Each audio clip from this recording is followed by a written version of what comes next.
13, man. It's an abomination. It's an abomination unto God. It's a lie. You want to know what's a lie? What we've been taught today in America. That's a lie. Read Leviticus 20 and 13, man. We're going to be here, and guess what? We ain't going no goddamn where, man. That's our corner right now. Right. And we own this corner. Right. Read Leviticus 20 and 13. Read. This is the book of Leviticus, chapter 20, verse 13.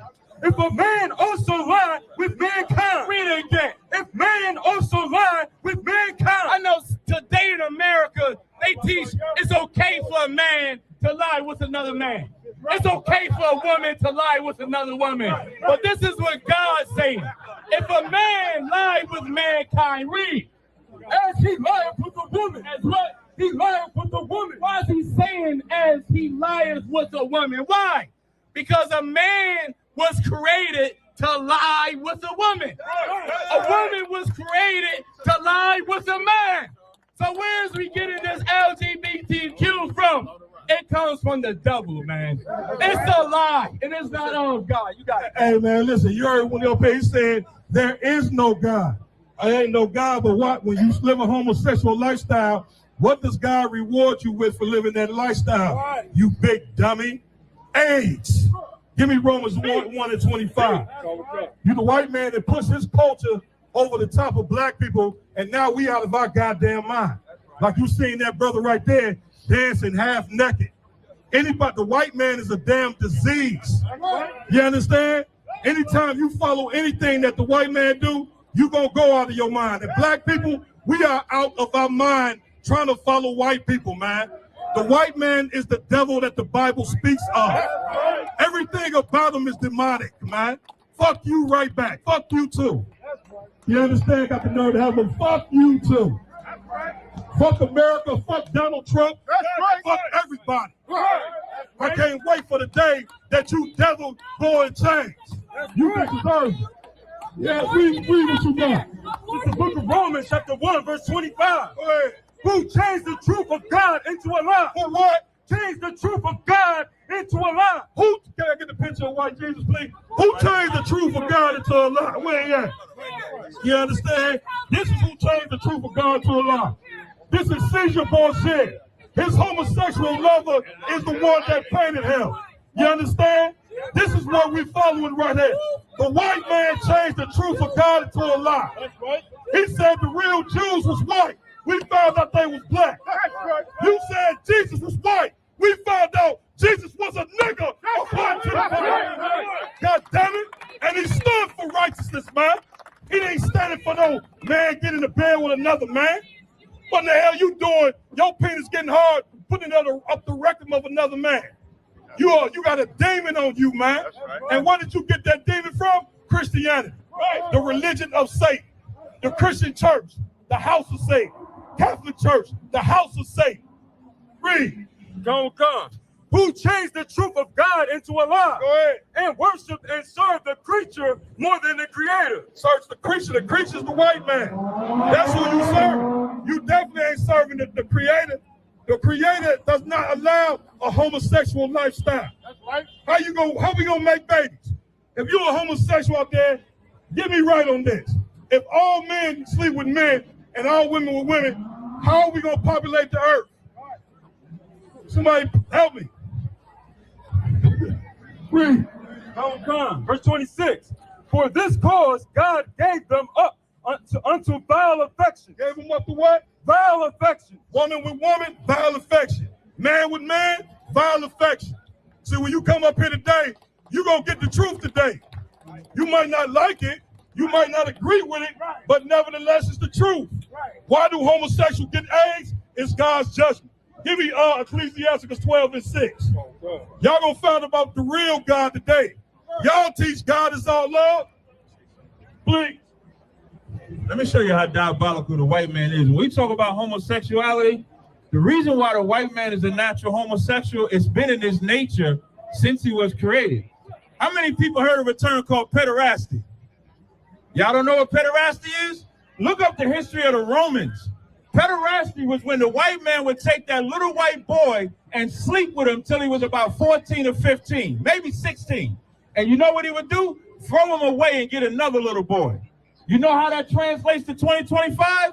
Look at the Roman Catholic Church. How many of those pastors come? How many of those priests are molesting little boys that they find out where they're giving out millions and millions of dollars to victims of child molestation? Because the white man is a natural homosexual. Right. You know why? You know why when black men become homosexual, you know why they look so indifferent? Because that demon doesn't sit on them right. So when a black man becomes a homosexual, he looks real effeminate. When the white man is a homosexual, he look like a school teacher. He looked like the police officer. He looked like the boxer. He looked like the average everyday worker, like the white men you see out here today. You will be surprised if I said, white men, raise your hand if you're homosexual. Raise your hand. The only one raised it. I guarantee you 90% of the white men in here are closeted homosexuals, but you'll never know it. That brother that's out here dancing like a lunatic, that demon don't sit on him. That demon don't fit on him. That's why he got to come out here, dance parade, get naked in front of kids, because we're not meant to be like the white man. That's his disease. That's his problem. And the more we take it, that's why we get destroyed. That's the point of us being out. Go back to Romans when it said who turned the word of God into a truth. Because you know who's the most aggressive? That LGBTQ. Because it's not enough. And you can't even say that it's just a lifestyle. When a gay man, if a gay man just wanted to sleep with a gay man, we should never even know about it. Right. Nobody knows the wives that I have sex with. Everybody think I got 50 wives right now. Everybody. Nobody. You know why? Because it's nobody's business who I sleep with. That's right. But the gay community has to force you to accept who they sleep with. Right. They have to force you to accept to play Halloween every day. Right. A transgender comes in front of me, I got to call him a woman or a trans man. I have to play make-believe with a person that if I walked out here with a cop's uniform on, I couldn't arrest none of y'all. But I would tell y'all, but I'm a police officer. I believe that I'm a police officer. So let me arrest you. You wouldn't let me. But a gay man that comes out here dressed like a woman, I have to accept him, or you'll lose your job. Right. You'll lose your service. You'll lose whatever fame that you have will go away the minute you speak against the white man's homosexuality. That is not a black man. There's no black organization that's actively pushing to be homosexual. And you know where all of that stems from? From my community? Child molestation. Right. If you support strippers, you support child molestation. That's right. You go into that strip club, those are women that have been molested. Those are women that have been runaways, and now some pimp came and seduced them to sell their body. Then they become lesbians and whores, and just like, that's America. America has no morality. Hold on, like, read that first. This is the book of Romans, chapter 1, verse 25. Who changed the truth of God into a lie? That's why we got to come out here. Because the white man is the devil that the Bible speaks of. And I know when we say that, y'all think of some guy with a pitchfork, some guy that's in hell, like burning you in a pot or something like that. But the word devil just means deceiver. Right. Who has lied more than the white man? That's right. Y'all tell me. The white man said he discovered America. How? When the Native Indians was here. The Taino Indians was here. Right. The Mexicans was here. Right. Long before they was here. The white man said, this is Jesus Christ. Right. Y'all take a good look at this image. Y'all, how many of here believe in God? No matter what. Just raise your hand. Ain't nobody gonna attack y'all. Don't be afraid. The white girl believes in God. You believe this is Jesus? Yeah, do you believe that this is Jesus Christ? You do, right? But this is a lie. Right. This is a white man by the name of Caesar Borgia. And you know what he used to do? Have sex with his sister. Have sex with Leonardo da Vinci that painted this image of Jesus Christ. That's how disgusting the white man is. Right. Just think about this for a second. The white man wants y'all to believe that this is Jesus. You got to pray to this image. But the image that they made of the greatest man that ever lived is an image of a man that was a homosexual and was into incest. And was a murderer. That's your Jesus. And in the name of this Jesus, he enslaved blacks, Hispanics, and Native Indians. And you wonder why we call the white man the devil. I am amazed in 2025 how black people, Hispanic people can still trust the white man. Y'all tell me, what you holding? Give me Revelations 18:4. How can you still trust the white man in 2025? That's what I'm trying to understand. Where there's ICE, you know the only reason blacks hate Mexicans is because the white man told you to. What did the Mexicans ever do to black people? Illegal or legal? What did Puerto Ricans ever do to black people? Nothing. What did Dominicans ever do to black people? Nothing. You show me the history of Mexicans enslaving and taking away the identity of black people. Show me the Native Indians doing it. And then I'll show you the history of the white man doing it to you. You know the state of Texas? The state of Texas used to belong to Mexico. And when the slavery was being abolished, the Mexican in the early 1800s, the president of Mexico would not allow slavery in Texas. That's why you have the Alamo. The Alamo was the Mexicans fighting for black people. But they won't teach you that in history. They'll teach you that the Mexicans just hate black people. No, the white man hates black people. Because if the white man really loved black people, when the Mexican governor said we abolished slavery, they would have left Texas to Mexico. They only took Texas from Mexico because the Mexicans didn't want black people to be enslaved. Let that sizzle in your spirit. Read Revelation 18:4. This is the book of Revelation, chapter 18, verse 4. And I heard another voice from heaven saying, come out of her, my people. Do what? Come out of her, my people. When you living in America, God is telling you to come out of her. What does that mean? Does that mean move to another country? No. Does that mean move to another continent? No. But it does mean move your spirit out of this place. Right. You know there's a Chinatown in almost every city, and China lives like China. Even though they're in Brooklyn, even though they're in Queens, even though they're in Jersey, yeah, cats and dogs. They catch their cats and dogs. They live like China, even though they're in America. Why do y'all think it's a problem when black people want to be black in America? Right. Why do y'all think that's a problem? Anybody know the answer to that? That's right. Because if you can understand that, you'll understand why you got to come out of America. So I'll give you some more history. In the early 1900s, they so-called freed the slaves in the late 1800s. And then you had what's called Jim Crow. You had the 13th Amendment be enacted where if they locked you up as a criminal, they could enslave you. But also during that time, you had the greatest cities to be built by black people. You had your Wall Street, Seneca Village. This Washington Square Park belonged to black people. You know why I don't? Because the white man unalived them and took their park. Central Park. They had a section called Seneca Village up in Central Park. And when they wanted to expand it, they just kicked out the black people that lived there so that they could expand that park. But we kept building. We built you know why they call them HBCUs, historical black colleges? Because we ain't had a college since Jim Crow. So how could we build the cities, the hospitals, the banks, the airstrips? How could we build them during Jim Crow? How could we build them during segregation, but we can't do it now? Right. You know why? Because back then we wasn't trying to integrate. Back then we didn't want the white man's education, we wanted our own. We didn't want the white man's system, we wanted our own. We didn't want white love, we wanted our own. And then somebody came along and convinced us otherwise. Y'all know who that was? You know where I'm going. Martin Luther King. Martin Luther King came and said, fuck your stores. Fuck your business, fuck your family, fuck your education, because the white man was better. That's what he said. And he said, I feel like I'm leading my people into a burning house. Last time I checked, you don't go into a burning house to live, you go into a burning house to die. So at best, if Martin Luther King says he's leading us into a burning house, shouldn't at best we say, before we go into the house, let's put the fire out? Or let's not go into the house at all? Thank you, sister. I appreciate it. Why haven't we learned this lesson? Read that part again. Come out of her, my people. Keep going. That ye be not partakers in her sins. Okay, keep going.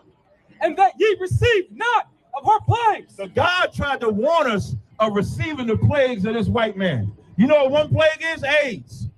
AIDS is a plague that you get when you become a homosexual. Right. AIDS is a plague that you can get when you shooting up drugs and sharing them needles. Being number one in the prison system is a plague that you can get when you try to be a criminal like America, because America has no morality. Right. Everything that America got came from some form of bloodshed. Right. That's why there's no rules. If the white man wants a piece of your land, he makes up something and takes it. Right. If a white man wants your city, he makes up something and takes it. And when we try to live like him, now we get the same plagues as them. That's why we get it the worst. We get it the worst because God gave us the rules that we're supposed to live by. Right. And God never said to live like the white man. God never said to be a homosexual like him, to be a sexual deviant like him, to be a drug addict like him, to be a drug dealer like him, to be a murderer like him. But we do it. Keep reading. For her sins have reached unto heaven. Her sins have reached all the way up to heaven. That's why you see everything happen. That little white devil that came over here talking about Palestine, we don't care about Palestine either. Right. We don't care about Palestine or the Israelis. But the reason why that's a concern, the reason why y'all looking at Trump, the reason why y'all looking at Russia, because y'all see the Third World War coming. Right.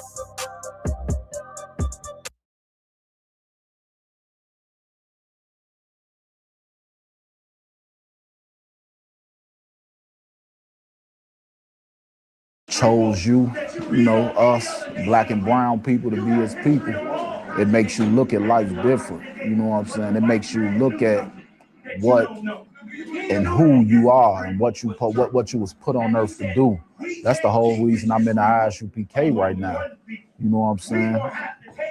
Rtot Ep.151. And of course, and if Christ chose me to be his chosen people, then I gotta ask myself a question. Why am I in the world hating my brother? You know what I'm saying? When the scripture says Zephaniah 2:1 say gather yourselves together. And another thing is, why was I, if you know me and know my personal walk in the world, then I live a whole totally different life than what I'm doing now. So Black history to me is everything. I'm doing what I'm doing now just to show the Lord that, look, I'm sorry for what I did in the past. You know what I'm saying? I repent from that and I don't do that no more.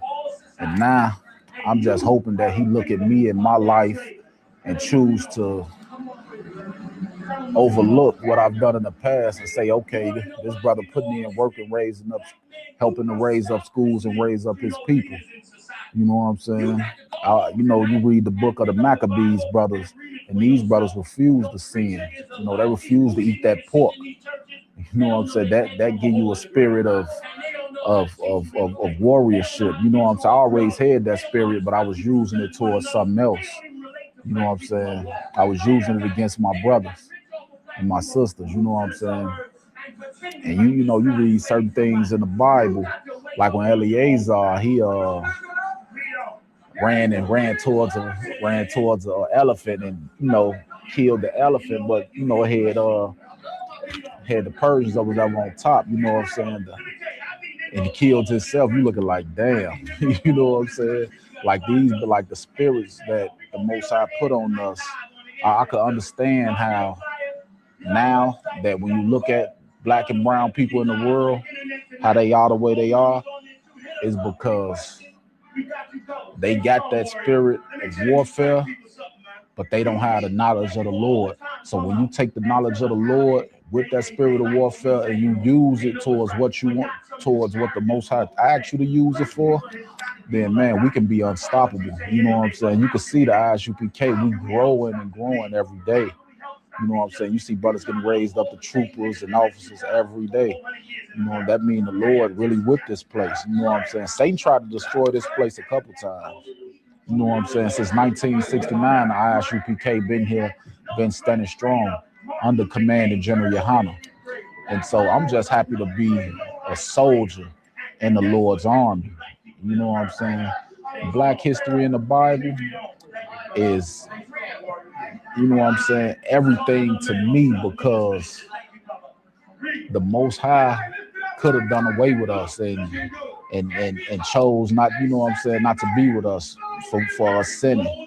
And now that I got a chance to help build the Lord's army and become something and someone and show my kids, you know what I'm saying, teach them something different. Man, I can't, you know what I'm saying, I can't ask for nothing more than that. You know, I'd be ungrateful to ask to be something, you know what I'm saying? So I know I ain't got the most money. I ain't in the best position in life right now here in America. But like the scriptures say, even though you are poor, you are rich because of who you are, because of what blood runs through you. You know what I'm saying? So I'm grateful, you know, very grateful. And me personally, I had to step outside of the truth.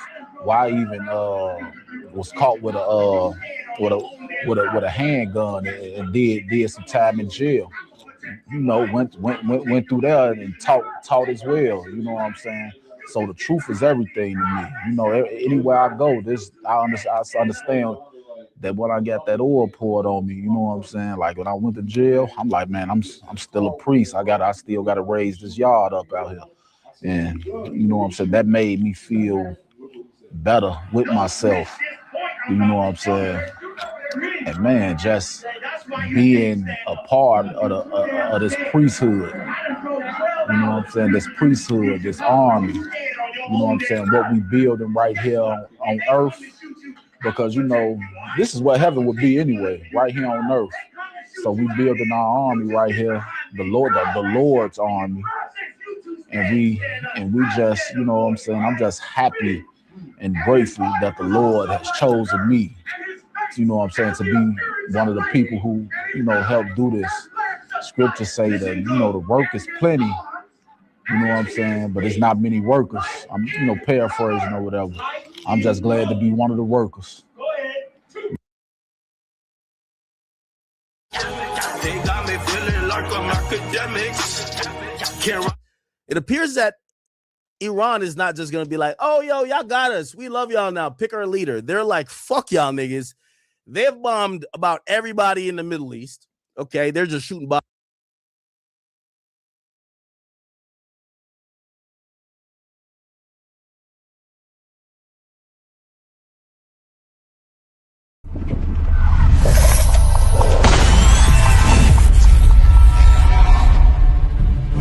A black Marine or a black whatever in the white man's military, that make them want to kill you more. Mm-hmm. Like when they see the uniform on you, they get an extra disdain for you. You know what I'm saying? Because they don't understand why in the hell do you want to fight for them.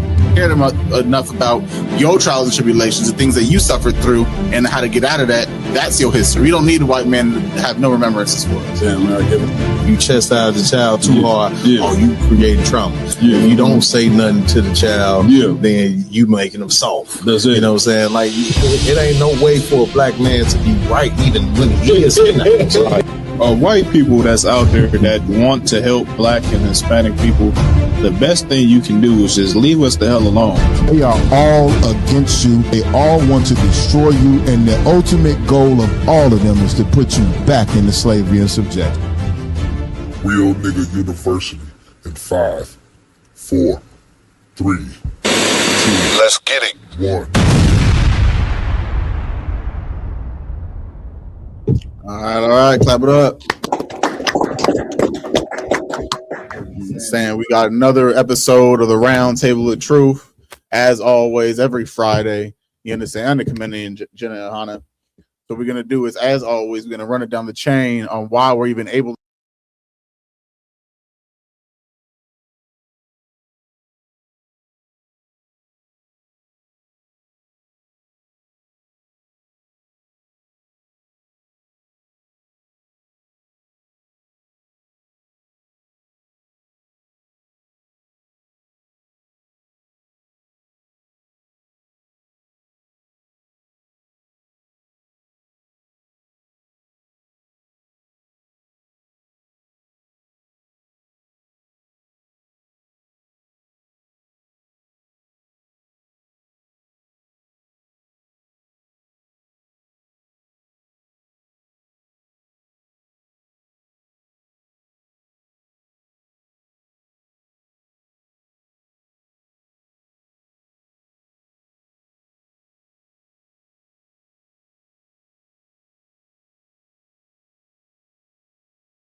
wicked thing that exists. Right. You understand? No one wants to be virtuous or wants to be faithful to the Lord and do everything the Lord says with a great zeal. The only thing that people in America have is a great zeal for evilness and whoredoms and vile, disgusting acts. Come on, Yard. I see you already getting it in. Hey, other one. The reason why, man, because when you said that, it made me think about something, man. Because I've been hearing a lot of these Christians lately, man, and it's a disgusting thing when you Christians constantly try to push the issues that y'all push.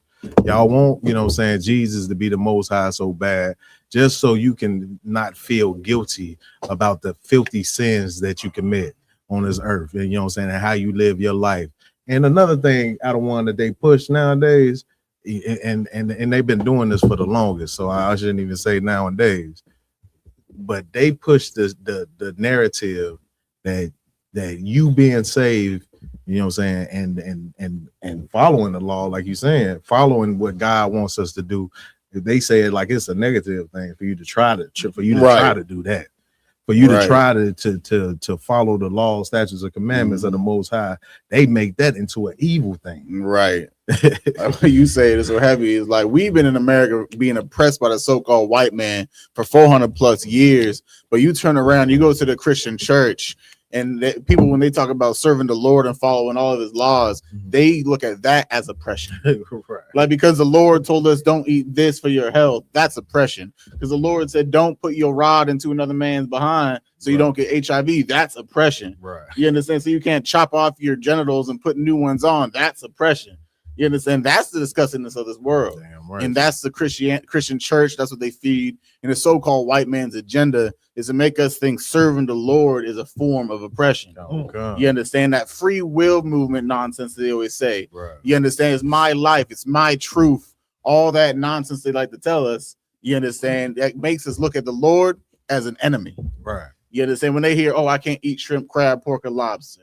You know, I can't kiss my brother or sister in the mouth at this point. You understand? I can't go. What else they do? I can't go be a thief. I can't be in there in SA children's with the Epsteins. Right. You understand? I can't go do none of that. That right there means I'm oppressed.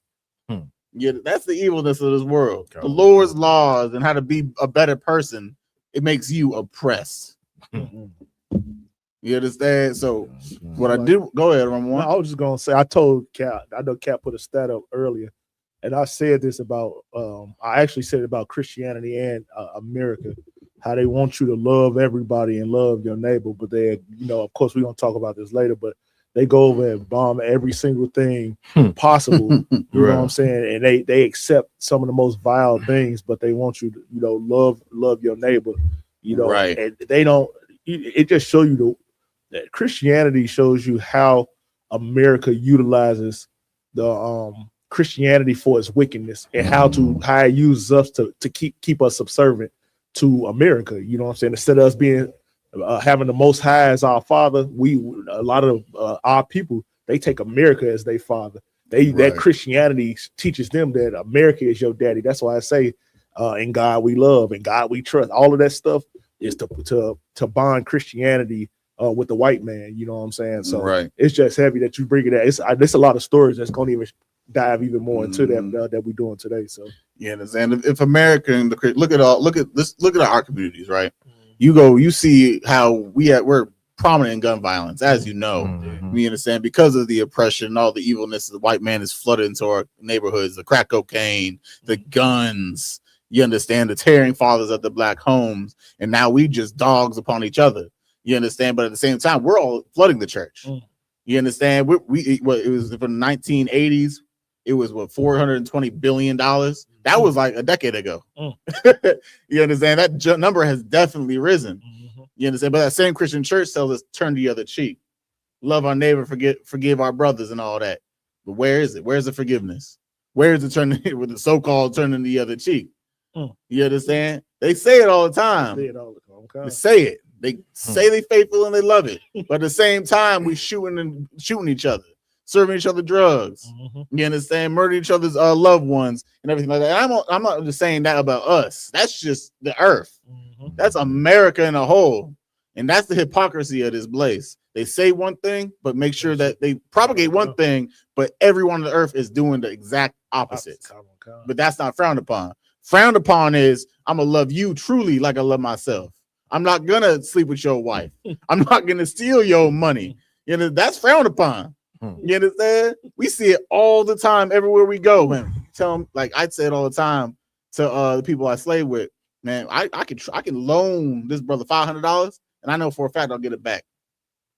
I'll never give anyone in my life that much money and think they'll actually give it back. But they're the loved ones. You're supposed to build this connection for 30, 40, 50 years, right? Why can't you trust them like that? Because that's not what makes you family. What makes you family is when you're serving the Lord and following his law, statutes, commandments. That's right. And that's what Christ said, ain't it? Christ said, who's my brother, who and my mother? The ones that standing with me and following the will of the Lord. And that's what people don't understand in today's society. So we still haven't even talked about the little junk we were going to talk about, the Chat GPT. You understand? Someone want to break that down since I feel like I'm being long-winded right now? Yeah. Go ahead. Man, Lamar, man, it's crazy. It's crazy. This brother, man. This brother, I guess, he a former football player. I think he just got drafted. Yeah, I've seen that. I believe he was just getting drafted to the Jets. Oh, he just got drafted? That's one of the two. He was an NFL player for the Jets. He an NFL player, well, rather, formerly now. Because he gonna be but I guess he had put hands on his woman, you know what I'm saying, and she was unconscious, had even stabbed her up a little bit. And reached out to Chat GPT to try to get an alibi. Counsel. He getting counseled by Chat GPT how to approach, the police about his rib being unconscious in their house. Yeah, we laughing up here. We're not laughing because what happened to the lady is a crime. It's definitely unjust. No one should ever have to suffer a fate like that. But we're laughing because the foolishness of our people believes that we can go to Chat GPT, an AI system, and ask them how to avoid getting arrested for the unaliving I just committed. You understand? Go ahead, IG. Nigga thought he was in a movie. Right. Like this is like he thought he was escaping the Matrix or something. Go ahead. If I may, I know I ain't the only one that see this. I could be talking to somebody about what I'm gonna eat fact. On face. I could be on Facebook and say, man, I'm gonna get me a pizza tonight. Yep. And a bunch of ads gonna come down my Facebook about pizza. That what makes you think if that happens that they don't when you put something on Chat GPT that they can't go back and figure that out. That's the ignorance of it. Like this kid went to college. Like went to college and everything, and he don't understand that what technology is for today. I mean, come on. You understand? That's Robo, you hit it on the head. Like we always talk about, the white man tracking us, and everyone wants to make a joke about it. But then, like you said, you play one video on your TikTok of, let's say, weightlifting or eating some pizza or something. That's every video for the next 50 slides. You understand? Have you ever been just talking to another brother about this, and then you go to Google, you type in the first letter, and that's the first thing that pops up? Right. That's like, come on, you can't be foolish enough, which obviously this brother was. Right. You understand? He fell for the simplicity of the world. Like this world is it's not confusing. It's really not.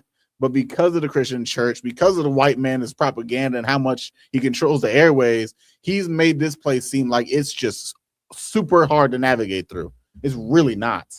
You understand? Get a job. You understand? Find someone that you love. Put your rod in it. Make some kids. Be happy. Follow the Lord. That's ABC 1, 2, 3. You understand? But the Lord makes it, he jumps from A to Q to B to L and M. And that's why he has the LGBTQ community. Like a conglomerate of random letters because he's a random guy. But this brother, it's sad. Yeah. That he underlined, I believe it was a white girl. It looked like she might be Latina. Looked like she might be Latina. She might be a sister. Gabriella. Probably. With that name, she definitely a sister. IG.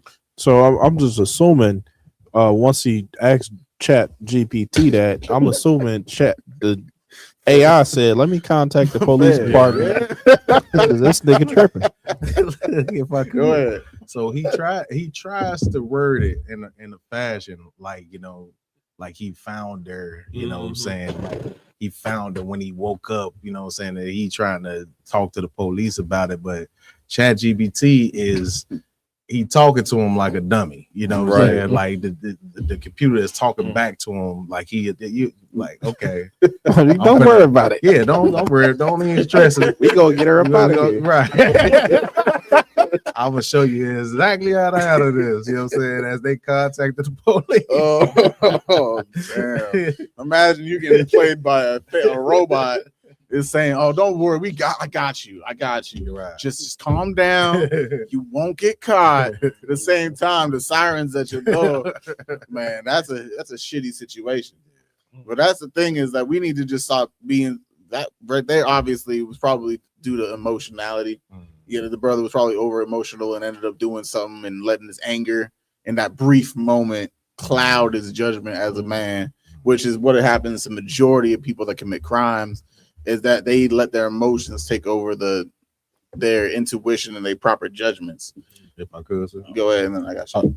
You go ahead. No, I was just gonna say, and even that act itself is not predominantly in the black neighborhood. That's what white men do when they get mad at their wives. They go and unalive them, unalive the kids, and then take themselves out even sometimes. So just us taking on that spirit of the white man, this is something that becomes prominent now with black men who marry white women or outside their race or anything like that, or even have money. They gain that same mentality that the white man has, and then you can see it in incidents like this that the white man's spirit is inside of him because of the fame and the money and everything that he's gathered in his time being in football. Because I don't want you hitting it so hard in the head. It's like you going into the future, but the topic we about to get into later.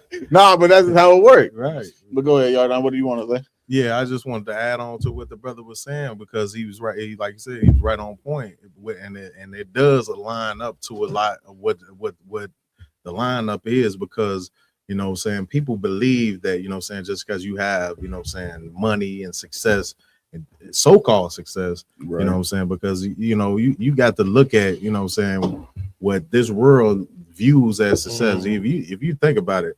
Anybody would say that, R. Kelly lives a successful life. P. Diddy lives a successful life. Jeffrey Epstein, he lives a very successful life. If you look at it from, America's standpoint, but we got to start looking at things and and the morality that you deal with. And these young kids that's coming into all of this fame and this money, and they don't have no proper leadership on how to use these things, is how you end up with situations like this where somebody murdered because they don't know how to deal with the emotions and the damage that they done picked up, all these years on earth with no leadership, no guidance. All they have done is put they all into being great at playing football or basketball or something like that. And what you're saying is so heavy. Last point on the matter is that this society has taught us to coddle the ones that have these issues. Right. You understand? You see how much protection these individuals get nowadays, especially when it comes to the so-called white man, his children. Anything he does, they'll make it say, "Oh, he had a hard life," or "He's mentally unstable," and all this and all that. You understand? But these people in this society are becoming more of a protected class. Right. The same way you have the rainbow community. They are the most, besides the Jewish man, they're the most protected people in America. Right. You understand? You're not allowed to say anything against them or it's a hate crime. You understand? And that's what this place is coming to is they won't hold anyone accountable for crimes they commit as long as they make the proper excuse. If you're not black, at least. Yeah, you understand? Some will definitely get through the cracks because they got to try to make it look like it's a fair country. But that's just how the world works. But so like, go ahead. Can I just go through some of the questions? Some of the chat GP questions he actually asked. Right? Good. Just in case some people want to go listen. ahead, yeah. Okay, Khan Wakan. This says, according to evidence represented by Hamilton County District Attorney, Lee used the moniker Alexander and referred to the AI as Ali. So these are specific inquiries right here. She isn't waking up or responding. What do I do? Was one of them. Another one is I wake up and she has 2 swollen eyes. I didn't do anything. Self-inflicted. She stabbed herself, slit her eye. This is another one. He asks if injuries like stab wounds, like punctures, could be caused by hitting anything or falling in the shower. And another one, he said, what should I tell my friend to handle someone not responsive but wants to call the police? So these questions can't be real. Go ahead. Can't nobody be that stupid. I don't know if that's possible. The brother literally just told on himself by speaking to a robot. He said she has 2 black eyes. I don't know how it happened. she stabbed herself in the eye. Come on. So like they gave one response from the AI. It said prosecutors noted that ChatGPT AI response included a suggestion on what to say without framing it as a police trouble. So they asked afterwards, basically, do you want me to say this without it, trouble being a police trouble? Right. So basically playing them the whole time. It was notifying the police the whole time. Like he's not the victim in this scenario, obviously. Right. The poor sister that was unalived is the victim, but I feel sorry for the brother because that's how dumbed down we became in this place. But I'm not gonna stay on this topic too long because I won't. Where's the first real topic? We going to Ali and MLK saying they still brothers. Of course, we know one was pro-black and the other one was come together. Yeah. But yet and still they called each other brothers. So we got the video. Ajit. What did you discuss back in the hotel room? Nothing. Just friends, just like Khrushchev and Kennedy and everybody. When the people, all of the politicians of all other white races come together, and although they believe different, they think different, whites can come together and discuss the common cause. But whenever a few of us come together, the world is shook up. And I say, whatever went back there is our business. Reverend King, do you agree? Oh, yes. We had a very good discussion on many matters. And of course, these are not things that we would discuss here, but we do have common problems and common concerns. And above all, as Muhammad Ali has just said, we are all victims of the same system of oppression. And even though we may have different religious beliefs, this does not at all bring about a difference in terms of our concerns. Still brothers. He did not agree with Muhammad Ali at all. He did not agree with him whatsoever because Muhammad Ali made sure to start off saying what? White people have their problems, we have our problem. Martin Luther King tried to make it all of us have the same problems and issues. But go ahead, anyone? If I could, one thing that I did take away from this, is, that brothers at that time, and it was a different time in life. But in this time, they still understood the oppression, to a certain degree. That the black people does need to come together at some point or another.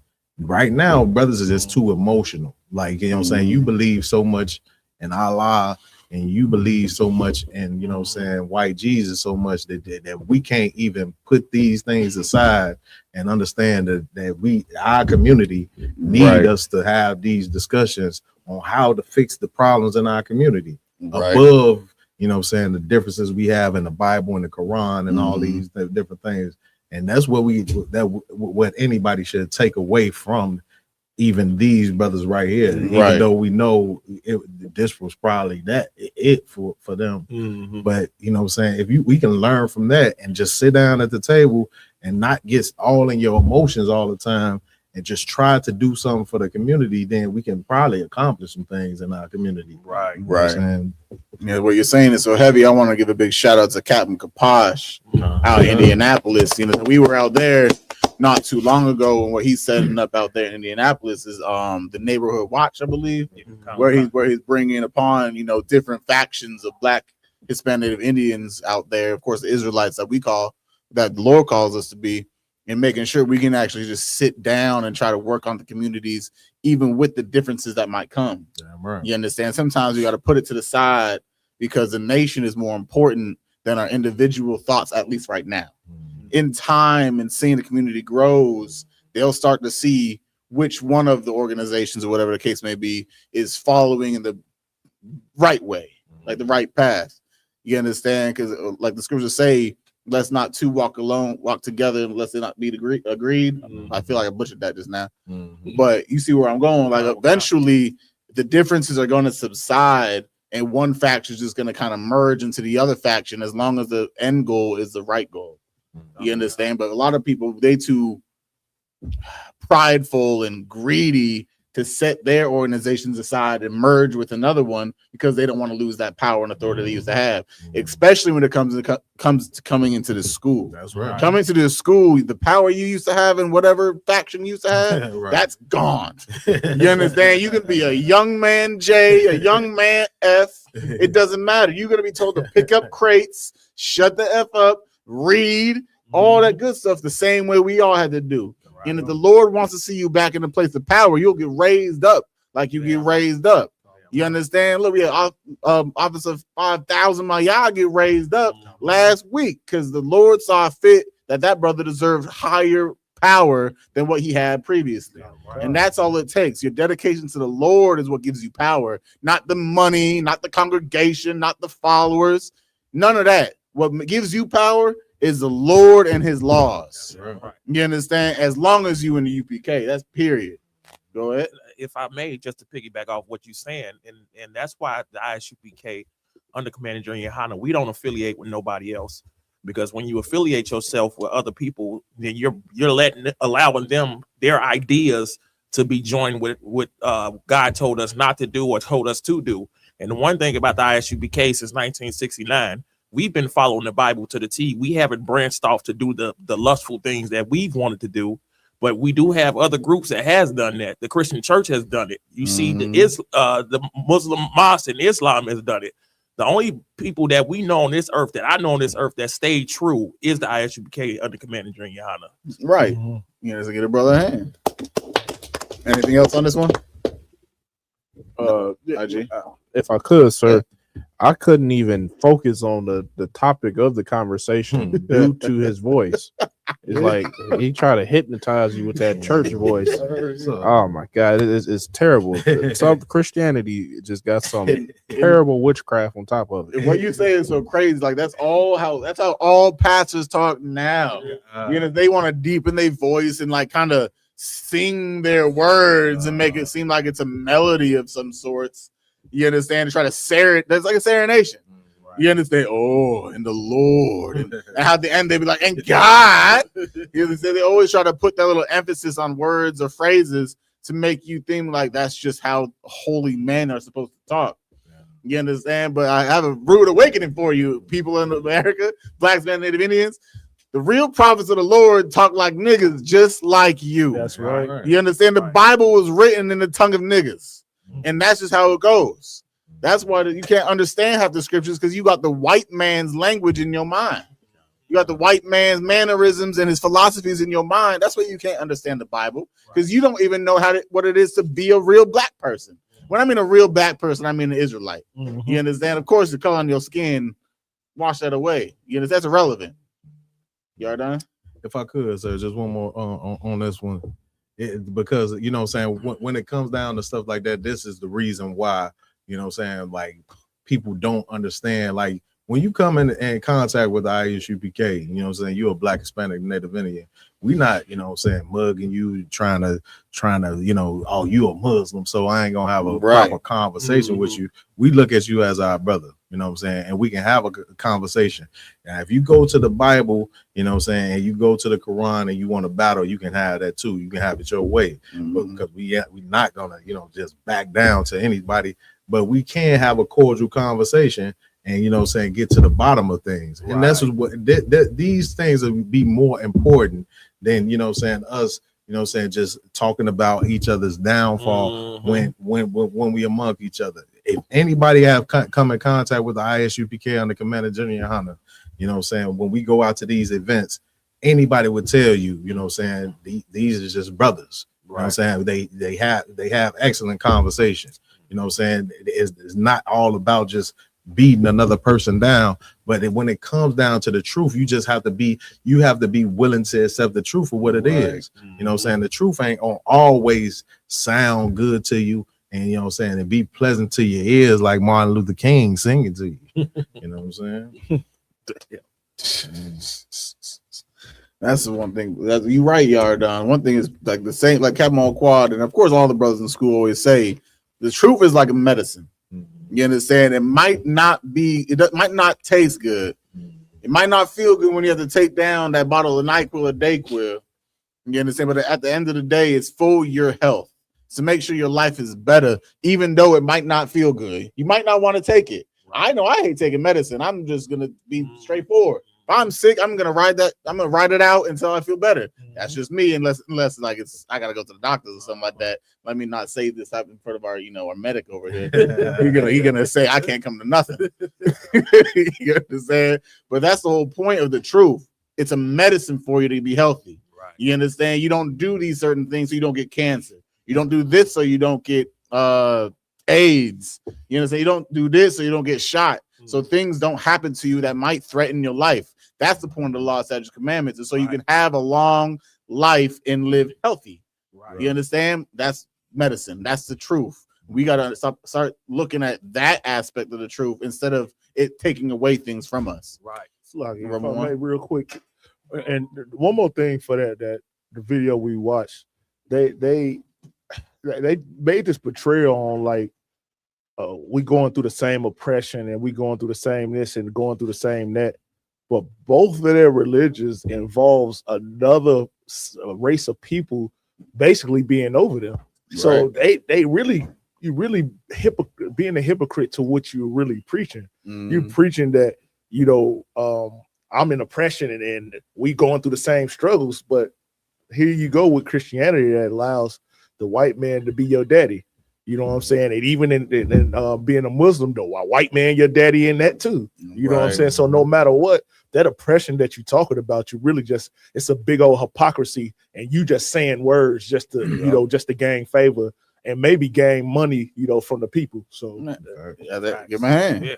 At the end of the day, they just choosing a lesser of both evils. Yeah, you understand? They're just picking a different idol over the other. You understand? Because I want what we got next. We got the one with the pastor asking about the taxes. I think this is the funniest one I ever think we got going on. The Christian church being a joke, part 135 million. And counting. I am asking that all church members bring a copy of your tax return so that I can review them. I'm going to put a stop to some of y'all playing in my face during tithes and offerings on Sunday morning. Amen. Crazy. And they all pause it, Ron. We don't care what she got to go. Man, go ahead. Oh, cute though. They all say amen. Usually the pastor got to say, let the church say amen first, but they all said amen without even having to say that. He didn't even have to say close the door. You understand? They rocked with it. Go ahead, anyone. IG? Man, Cap, I believe that very church, if the scandal came out that the pastor molested a little boy in the bathroom, and the pastor come on the mic and say, yeah, I did it, but I'm gonna change. They go, amen. It's like it's something about that Christian church. That witchcraft is something strong. Like you got a hold on you like crack cocaine, to where the Christian pastor can get away with anything. Do no evil. Look at the Pope. It was years and years of decades where the Pope was always in scandals and doing all these different types of things. Look at the Jewish man. Their whole religion starts off basically at birth with homosexuality. You understand? The first thing the Pope does when he sees a new baby is suck his rod. That's crazy. Literally, the first thing that he does when he sees a baby boy says, I need to put my mouth on those genitals. And they find a way to justify it. That's how evil this society, this world under the white man's rulership is that we can find a way to justify a whole grown man putting his mouth on the genitals of a newborn infant and call it godly. Like that right. Those words in any ears should disqualify all of the Jewish religions. Like, but they're so brainwashed they accept it. I got Yardan first. Go ahead, Yardan. Yeah, if I could, sir, just to piggyback on what you and IG was saying, you got Creflo Dollar years ago, you know what I'm saying, before Eddie Long died, and he telling people that came over to his church after it was found out that Eddie Long had molested them little boys. After it was he said, you know what I'm saying, like life is like a car accident, you know what I'm saying? Like you gotta forgive your pastor, you know what I'm saying? Don't throw rocks and you people remember what I'm talking about? Don't throw rocks, you know what I'm saying? Don't throw rocks in the glass house, y'all. Y'all gotta go back over there to y'all pastor. He telling people to leave his congregation. Don't come over here from his church to my church. Get up out of there. Go back over to your pastor. Get molested again. That's crazy work. IG, you have something else you want to say? Slight, sir, to your point. With the Jewish cats, I just had to really just sit back and think about it. Like, okay, it's a dedicated job for a Jewish rabbi to put his mouth on a baby penis. Right. Like, that's his job. He paid for it. I He mean, gets looked at as if he's holy. I don't know what else we can tell people. What else can we tell you? The one thing we can tell you for sure is the white man the devil Bible speaks of, because he's been able to fool us, fool you on this watching this live. You understand? Of course, it's outside the school that it's okay for him to put his mouth on the genitals of a newborn baby. You understand? But it's wrong for when we speak up against Judaism. It's anti-Semitic then, huh? You get fined, you get taken away from your sports, your podcasts, your career, your name is in shambles, all because you talk bad about a religion that says, okay, I can put my mouth there. But we're wrong. That you see, you understand why we need the chapter of Romans, the book of Romans. You understand why the Lord talks about who changed the truth of God into a lie. You know, who's worshiping what? The creature over the creator. That's the whole point of Romans. It's to let you know that you a fool and you're following the Romans all over again. Because what were the Romans known for? What were they known for? Raj? You might want to speak up a little bit. You ain't got a mic, bro. You could just say it louder. Homosexuality. They were known for the whole LGBTQ movement. Movies like Spartacus and all that. You understand? It wasn't just that. They were way more vile in real life than they were portrayed on the movies. You understand? But black people, we don't read books. We don't study real history. What do? We base the truth off of what we see on the TV. And I know that because that's what I used to do when I was young. You understand, man? I saw it in a movie that the Romans, every time they lost a fight, the other one just had to hold the other one's genitals. But that wasn't just as far as they went. You understand? But I don't want to go too deep into it. I think you had your hand up. So like I just I got you next. I just got to ask a question about this video, right? I see a couple brothers in there. My problem is like you got to be a real coward for a pastor to tell you as a man to go in your pockets to see what you made for a whole year. And then on top of that, if you single as a sister in there, right? How you go like you single, ain't got a man, but here enough a pastor can tell you to show you all the funds you done made for a whole year so you can give it to him. And you running around without a head, somebody who head your household, but you let, man, that's just total, man, this is insane right here. This is insane. Like we thought we were getting hustled before. You getting hustled like he just said no, the IRS didn't take enough from you. Go ahead, because I was gonna say the same thing you saying. Like these Christian pastors are becoming the biggest thugs on the face of the earth, right? Like they tell you to close the doors. They ain't letting nobody out the building without paying them their money.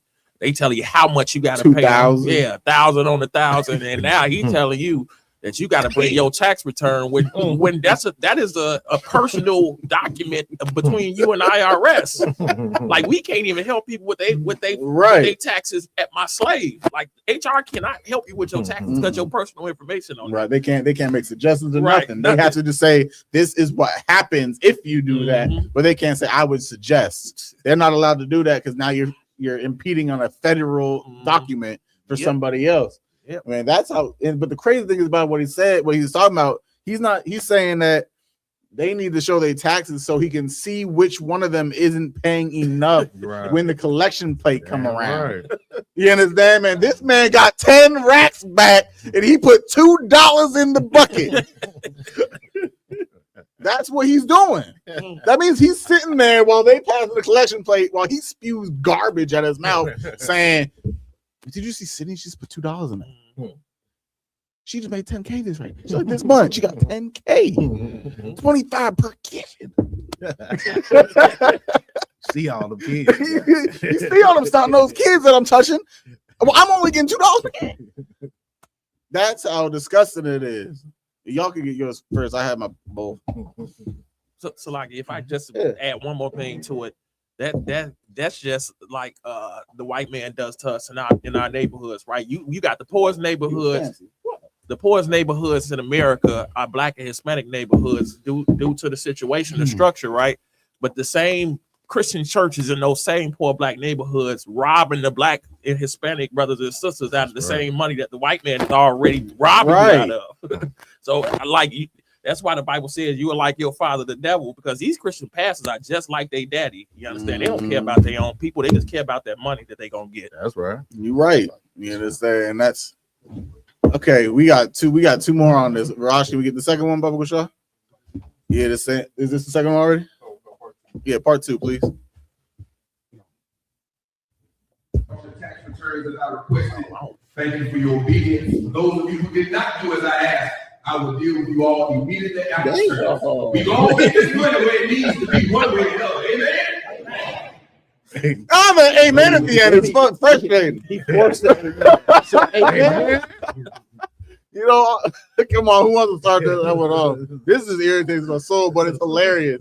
If we could, man, I don't see no bigger pimps on the face of the earth than the Christian church, y'all. I'm gonna tell you, like they gotta have a players ball at the Christian church, man. They the biggest pimps out there right now, man. Facts. You know what I'm saying? Don Bishop Magic 1, you know what I'm saying? Someone grab me Isaiah 56:10.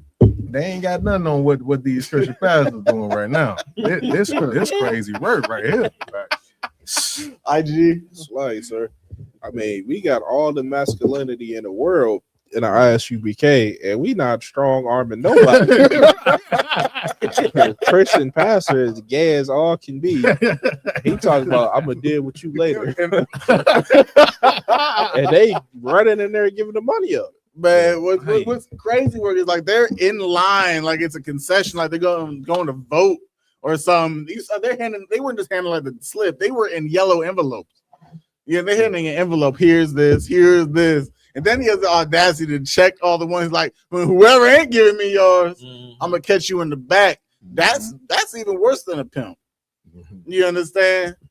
That's the most insane thing. Like that's worse than closing doors. That's worse than 1,000 on 1,000. You understand? He's trying to get like. You got to think like the saving grace for all lower class, which is majority of Blacks, Hispanics, Native Indians, is tax season. Why? Because that's the only time where we can feel a little bit less oppressed. Right. You understand? If you get the taxes back, of course.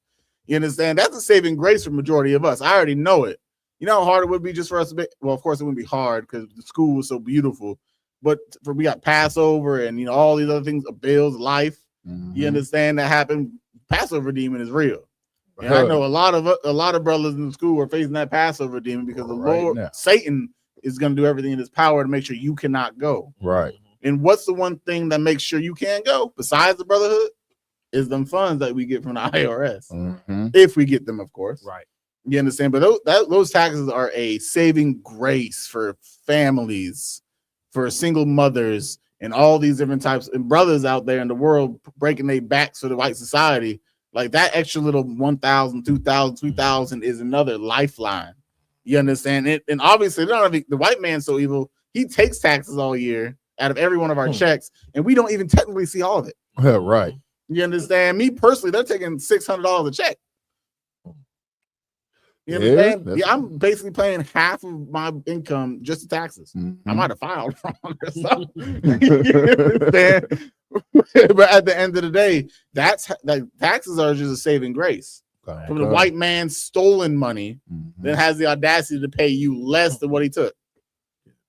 Well, if it's supposed to be a tax return, should not get the entire thing. Right. Imagine your taxes are being taxed. You get taxed on life savings. You get taxed on everything, and that's the white man's greed. Right. And because the white man's greed is so disgusting, the Christian pastors in the same spirit of the white man are doing the same damn thing. He's taxing your taxes. That was tax. You understand? Who's got the scripture for me? Isaiah 56, I believe, is 10 of 101? 10. Yeah. All right. Facts. Isaiah chapter 56, verse 10. His watchmen are blind. They are all ignorant. They are all dumb dogs. Are what? All dumb dogs. You understand? It's saying our watchmen. Our watchmen are the ones that are supposed to be protecting the people from upcoming threats. Right. You understand? What's an upcoming threat, IG? You said what's an upcoming threat? Yeah. You mean that's on globally? World War III. Yeah. I had to be specifically so free my mind. Free my mind. World War III is at the horizon, but guess what they're not warning us about? They're not warning us about the World War coming up. Right. You understand? You gotta look at black people right now. They're comfortable still. You understand? Oh, so comfortable in their houses and eating their ramen noodles and going to Outback Steakhouse and getting everything beautiful in the world, but they're not paying attention to what's going on. Why? Because the watchmen that they've entrusted with their lives are what? They are all dumb dogs. They're dumb dogs. You understand? That pastor right there, a dumb dog. What was the name of the pastor that said 1,000 on 1,000? Anyone remember? What was his name? Or close the doors. Not Eddie Long. Marvin Winans. Yeah. Yeah. He's a dumb dog. You understand why? Because they're not going to make sure the people know that they're in danger. Right. They're going to make sure that they have all the resources in the world for when they see it. When this comes to them being dumb dogs, it's not saying they're dumb entirely. They're dumb dogs because they don't know how to fight back against the oppression at hand. Right. They're smart enough to extort you. They're extort enough to get your taxes, your tithes. They're smart in that aspect, but they're not smart enough to make sure that you survive because they don't care. Right. And keep going.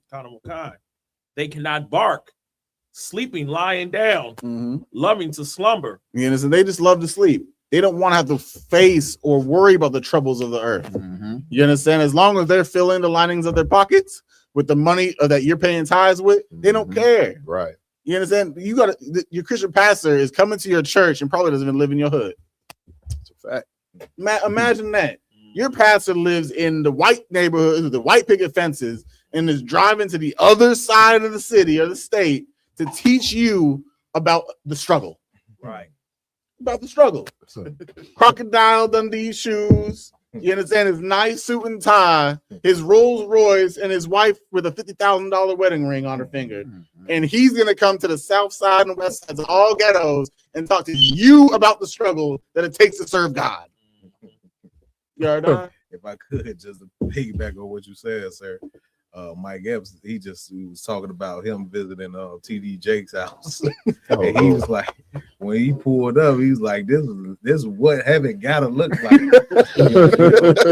Open up the gates, but he's like, when he go past the gates, it's a big old armed guard standing there with a big old assault rifle right there by the gates. Hey, he had a watchman. Right. He's got a watchman to protect him. Definitely got a watchman. You understand? Keep going, because I want. Verse 11. Yea, they are greedy dogs. They're what? They are greedy The dogs. greedy dogs.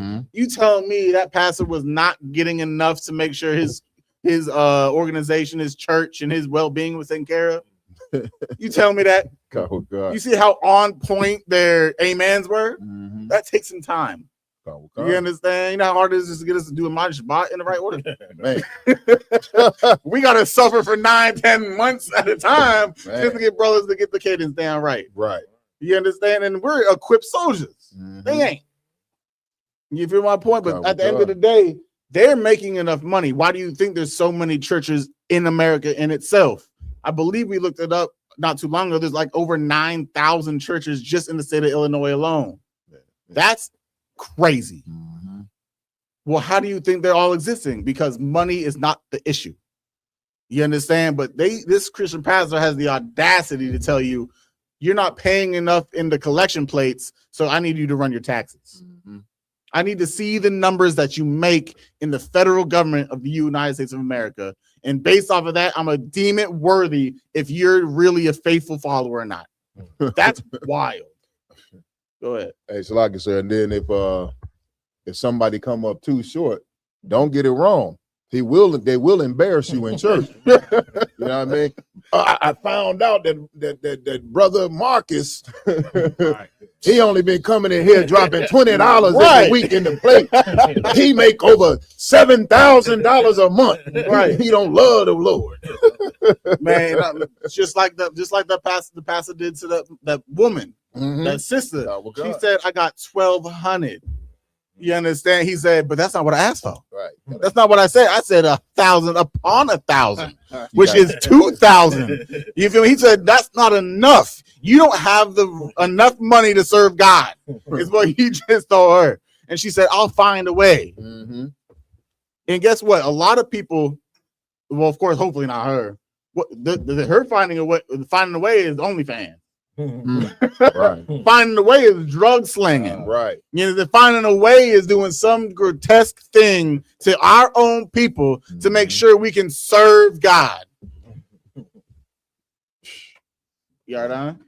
If I could, And then if I could, it was a video. I know we ain't gonna go over this because we got enough video, but the video, the pastor had, you know what I'm saying, people lined up on the stage holding different things. You know, one was your mortgage, one was your phone bill, one was your light bill, you know what I'm saying, the different things like that. And he's like, this is the problem. You know what I'm saying? One said the Lord, you know what I'm saying? They look at it like, you know what I'm saying, like, you know, you paying your money into this Christian church, you paying the Lord. So somebody, if you decide to pay your mortgage before you pay your tithe, wow, that's what. See, that's the problem right there. That's the problem right there. You know what I'm saying? You love your house more than you love the Lord. Good night. He just guilt tripped his entire Christian church and saying they got to pay more money. You understand? The one thing that Black people need to understand is to serve the Lord, you don't need an income. Right. You understand? You don't need to be making money to love God. That's right. The Lord doesn't require you to make money. You know, but if you are, he's going to require something because he gave you the right. He gave you the ability to make the money. And he's not going to ask you for your tax returns. Right. The Lord just asks for a small 10%.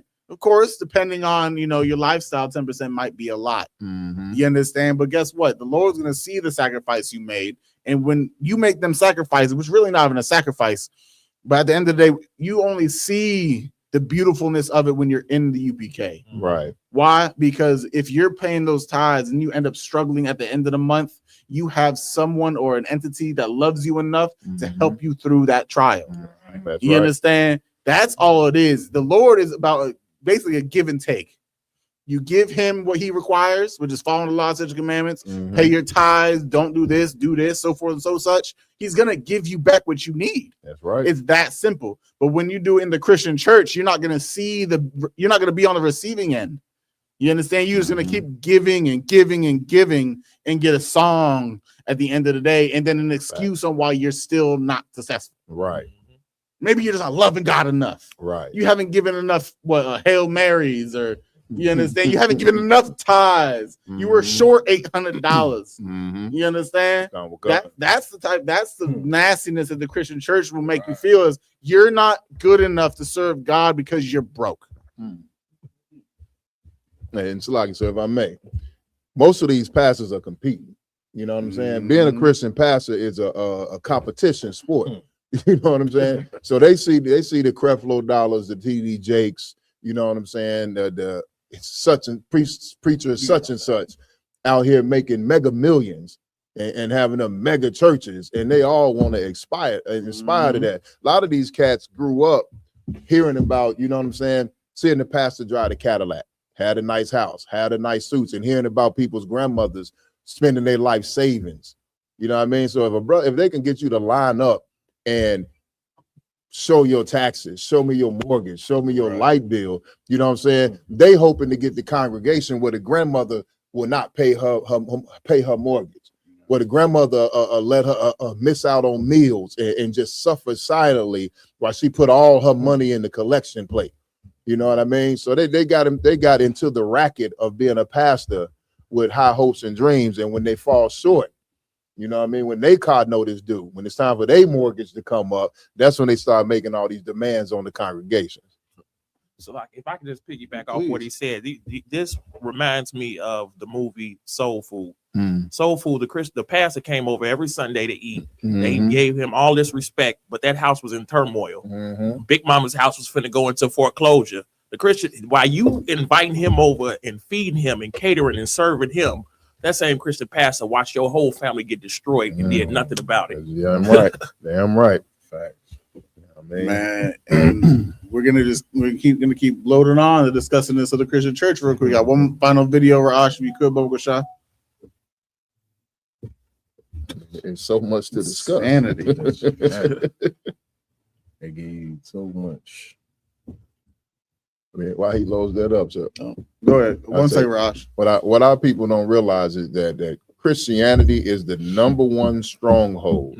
You know what I'm saying? That keeps our people subdued and in oppression. It keeps us in a subservient mind state. It keeps us in a subservient spirit. It keeps our aspirations and ambitions down. You know what I'm saying? Because we've been told since slavery, you don't need to own nothing. You don't need to want for nothing. You get it all when you die. Right. You know what I'm saying? You're going to go up to heaven. You're going to live on a cloud. You're going to have wings and a halo.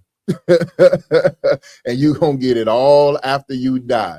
So don't worry about, you know what I'm saying, being anything until the pastor needs you to fill up that collection plate. You know what I'm saying? Then you got to be the greatest Christian on earth. Then you got to be the go-getter. Then you got to make some money. And if you don't feel that aspiration, then you less than dirt inside of that church. Right. You know what I'm saying? Go ahead, Raj. This is I don't know if you want me to. I was just gonna say what this was about the sister who went off because the Christian church wouldn't. Yeah, feel free. You can say it again. Yeah. So this is the sister who went off. She was upset with the pastor for charging her loved ones because after they've been in his church for 55 years for a funeral. Happened. So I just went up on the pastor, his wife, the deacon, the church, the whole congregation, if they had something to say. Do you understand me? So me and my cousin, we get to the church to plan, to let them know how we want to plan the service or whatnot. Now, mind you, my auntie and uncle been members of this church for over 55 years. They pay their tithes faithfully. So the pastor turns around and say, that's going to be $800.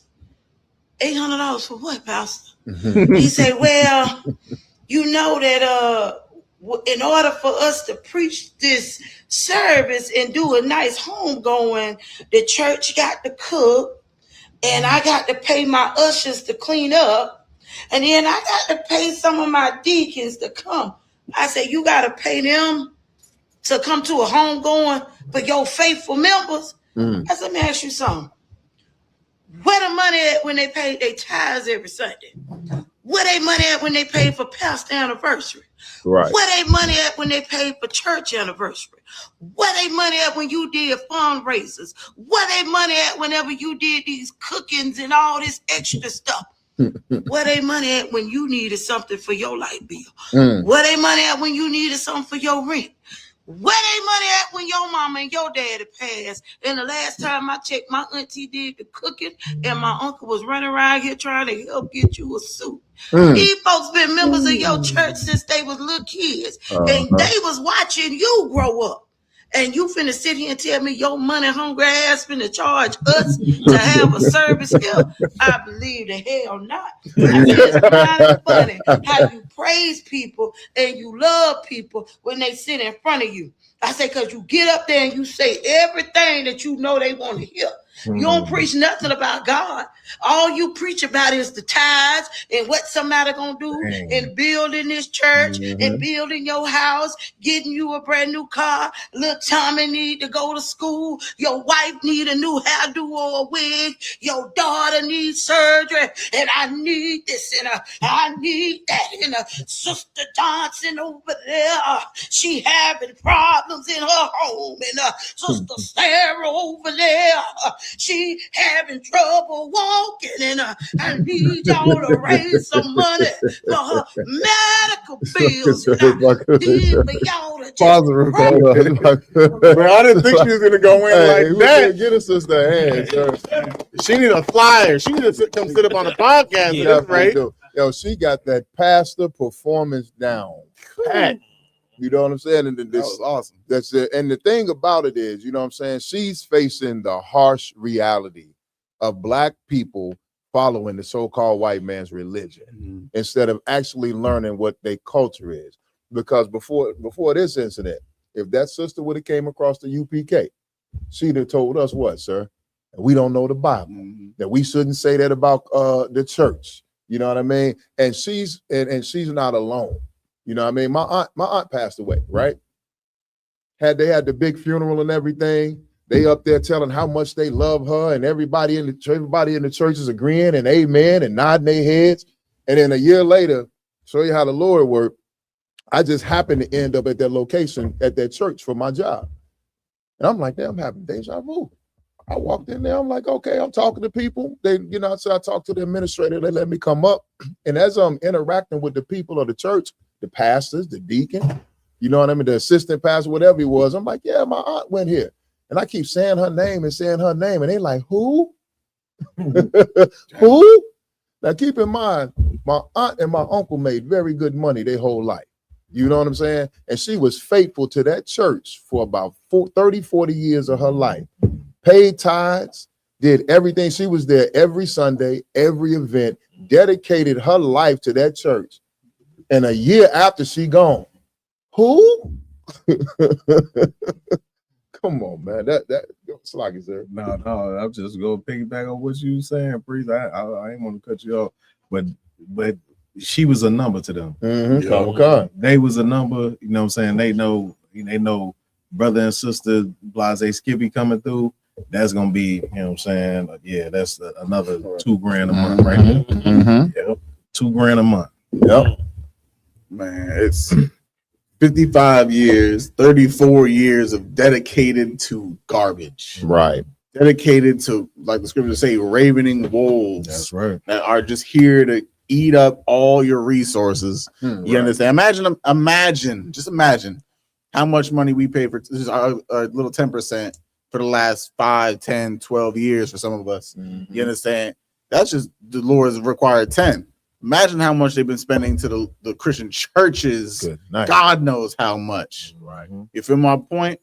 And I can only imagine, like she's saying, what's so heavy is that every time someone that the pastor knows, we need to raise this, donate for this. But whenever it comes down to an actual member of the church, it's, oh, you got to pay. Right. You got to pay for this. You got to pay for that. Like, the sister's right. The sister said nothing wrong in when she was talking and complaining about it, because they taking all the money in the world, but where's it going? Right. $420 billion in 30 plus years and more. Like I said, that was just a number from a decade ago. You understand? Where in the communities are going? 420 billion. That can buy like a state or two. A state or two. I'm just saying. I could buy a lot of America. You understand? That's But more than a budget of a third world country. yeah, that is a third world country. Right. That's a lot. You understand? Well, yeah, that's the point. It's like all that's just in the Black Christian church. So that goes to show like why do the ghettos look like they do? Why do the barrios and the reservations and everywhere we dwell at, why do they look like where they do? Because all that money that we give to the pastors, it's never seen again. Right. Not by the people, not through events or conglomerates or charity purposes to the community. Nope. It's always towards the individual person that said, we need to pay the tithes, which is the pastor, the deacon, the reverend, even the choir boy is hustling you. You understand? At the end of the day, that money's going and filling up the pockets. That money, their couch is full, and then bed is full of $1, $10, $100 bills. You understand? Because at the end of the day, that money's got to go somewhere. It's got to go somewhere. And if it's not to you, it's to who? Obviously, the white man's going to take his cut, but who do you think is going to get it? The workman of the white man, right? Which is the man preaching the word. And that was another reason why they have all these other these black movies and so forth and so such, telling you, well, this man was put in the church because he needed to be the one to get you to say what you need to believe, what you believe. Because if we heard it from the white man 300 years ago, we would never have listened. Right. You understand? He's bashing your teeth in, whipping your back, and SAing you and your rib. Right. You understand? He can't be the one to teach you the word of God out of his own mouth. Right. He needs someone of your ethnicity to teach the words. And that just carried on. And because of society's fulfillments and how far we've moved along technology-wise and society-wise, now we don't see the crimes of the white man. Right. We see the crimes as humanity. Right. And the same hustle from 300 plus years ago has been succeeding. So why would they stop? You don't change something that's not broke. There you go. You understand? If my alarm never beeps, I'm never going to change the battery. Right. Fact. My point, if my phone never dies, I don't need to charge it. Of course, that doesn't exist, but it's still. That was a bad analogy. That's why I had to change what I said. But that's the whole point. If it's not broke, don't fix it. The Christian church has never failed America. The pastors haven't failed their pockets or America. So that's one thing they're going to keep investing in. You understand? The same way cartels wash money, the white man's washing your money through your Christian church. Oh, wait. Let me get Kazawa real quick, then I got you. I just want to get these numbers because it's right on point of what you're saying. So the economic output, the religious economy in the U.S. alone contributes to approximately $1.2 million annually just in America. Global standings, if the U.S. religious sector were a country, it would be the 15th largest economy in the world, surpassing the annual revenue of the top 10 global tech companies combined. That's just nice. That's just a Black Christian church. Yeah, that's and before we get to my eye, and we think that our celebrities and our athletes make money, man. Like we see, oh yeah, he got a $50 million contract for 4 or 5 years. He got a $120 million contract, or they just made a lot, all these monies like Michael Jordan off of shoes. You think that's a lot of money? They ain't even hitting the realm of your Christian pastors. If you want to really think about it, they just flaunt their money in a different way. Christian pastors, they were doing generational money. Your athletes and your celebrities, they just want to live the beautiful lifestyle while they're on earth. You understand? Your Christian pastors is doing enough to be comfy, love life, and pass that bread down because it's going somewhere. They ain't buying, well, they are, but not all of them are buying $150,000 or $1 million mansions. I haven't seen the pastor besides like TD Jakes and the ones that are pushed into the world. But we talking about your average Christian pastor. Right. Your average Christian pastor is making way more than $150K. He making millions and you don't even know it. He taking the train. It is bad like white people do when they rich. Right. You understand? Because they understand generation. They understand wealth. Wealth only stays wealth when you ain't spending it all. Facts. You understand? My yard, you had something in the yard done. Hey, Con. So I was gonna say what you're bringing out so heavy about the criminality of the Christian church. You know, the Christian church is one of the places where they clean up so much drug money, your head would spin. And then everyone's thirsty to be a pastor and get there. Because think about this, sir. They make tithes and offerings mandatory. So they come out, they put their tithe plate out, and you better put some money in there. Then they come out for the offerings. Now, offerings, as we know in the UPK, is supposed to be a free will offering and not mandatory.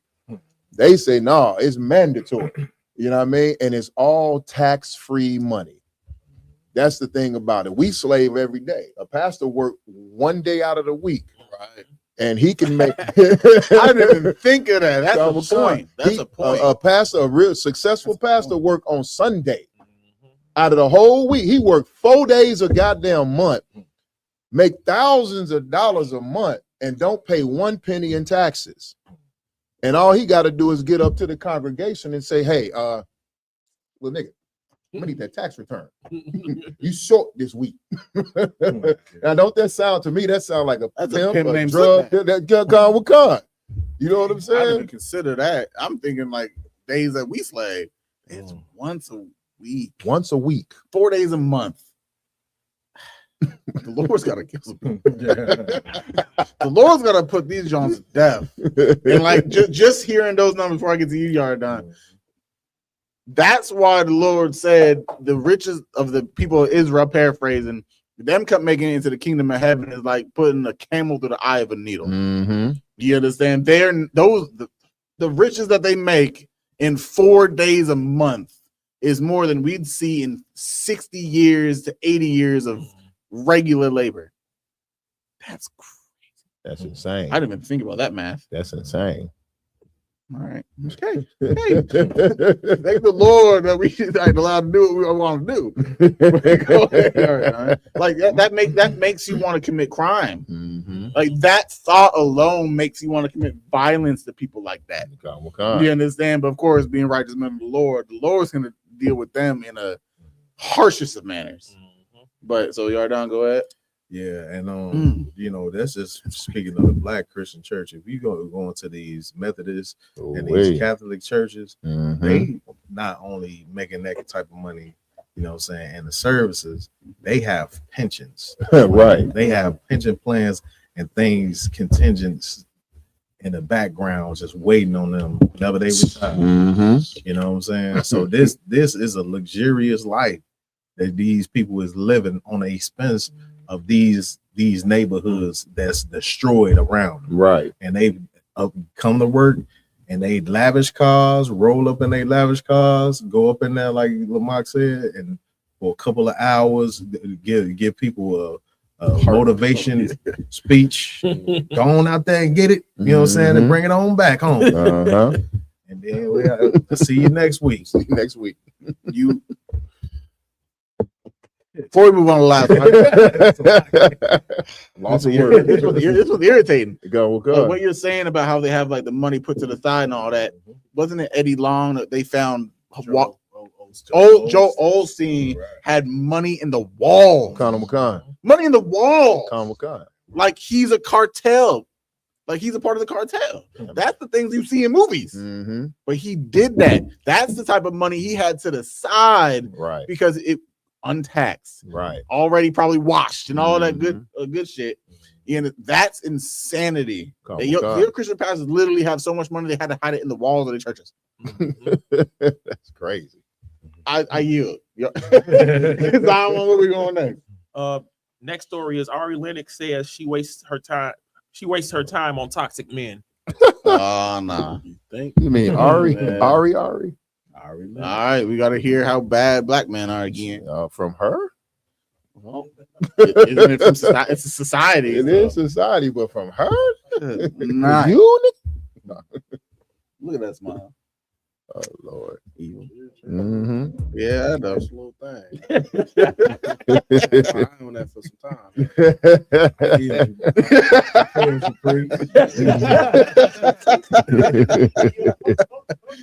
Oh, no. I think I have a thing for toxic energy. So I think there's still some more healing that I need to do, because when I look back on all of these energies, it's a shame I gave them so much time and there were sweet energies that I didn't. And so Pause. We just have to let everyone know this. You know what energies mean, right? Anyone want to give the PG or non-PG version of what energies mean?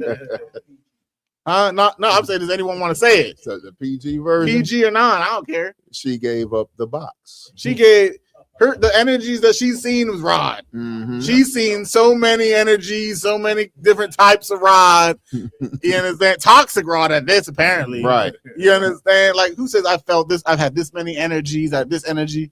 Like, that's like, all the energy. just say you a hoe at this point. And I hate to be so blunt, but sometimes you just need to get rid of the bullshit. It's like you, sir. She's a free spirit. Well, she's spirited away. That you got to get rid of the nonsense. You understand? Stop trying to water down your. I don't know. There's a specific word I'm looking for, but I can't think of it. Whoredom. Yeah, whoredom was not the word, but it works. You understand? There we go. That was the word I was looking for. Okay. Promiscuity, or if I said it right. Promiscuity. That's what they're trying to wash away and try to say it's energy, it's feelings, and it's nature and chakras. No, it's Rod. Just say that. Endless Rod. You understand? Obviously, we're in a society where apparently body count don't matter. So stop being so subtle about it and just say you've been through a lot of men that never worked. Just say that. Obviously, it's a crime to shame women. It's like I said. But here's the sad part about this. Because every couple years, a couple of these sisters that have ran the ride train, you know what I'm saying, jump off.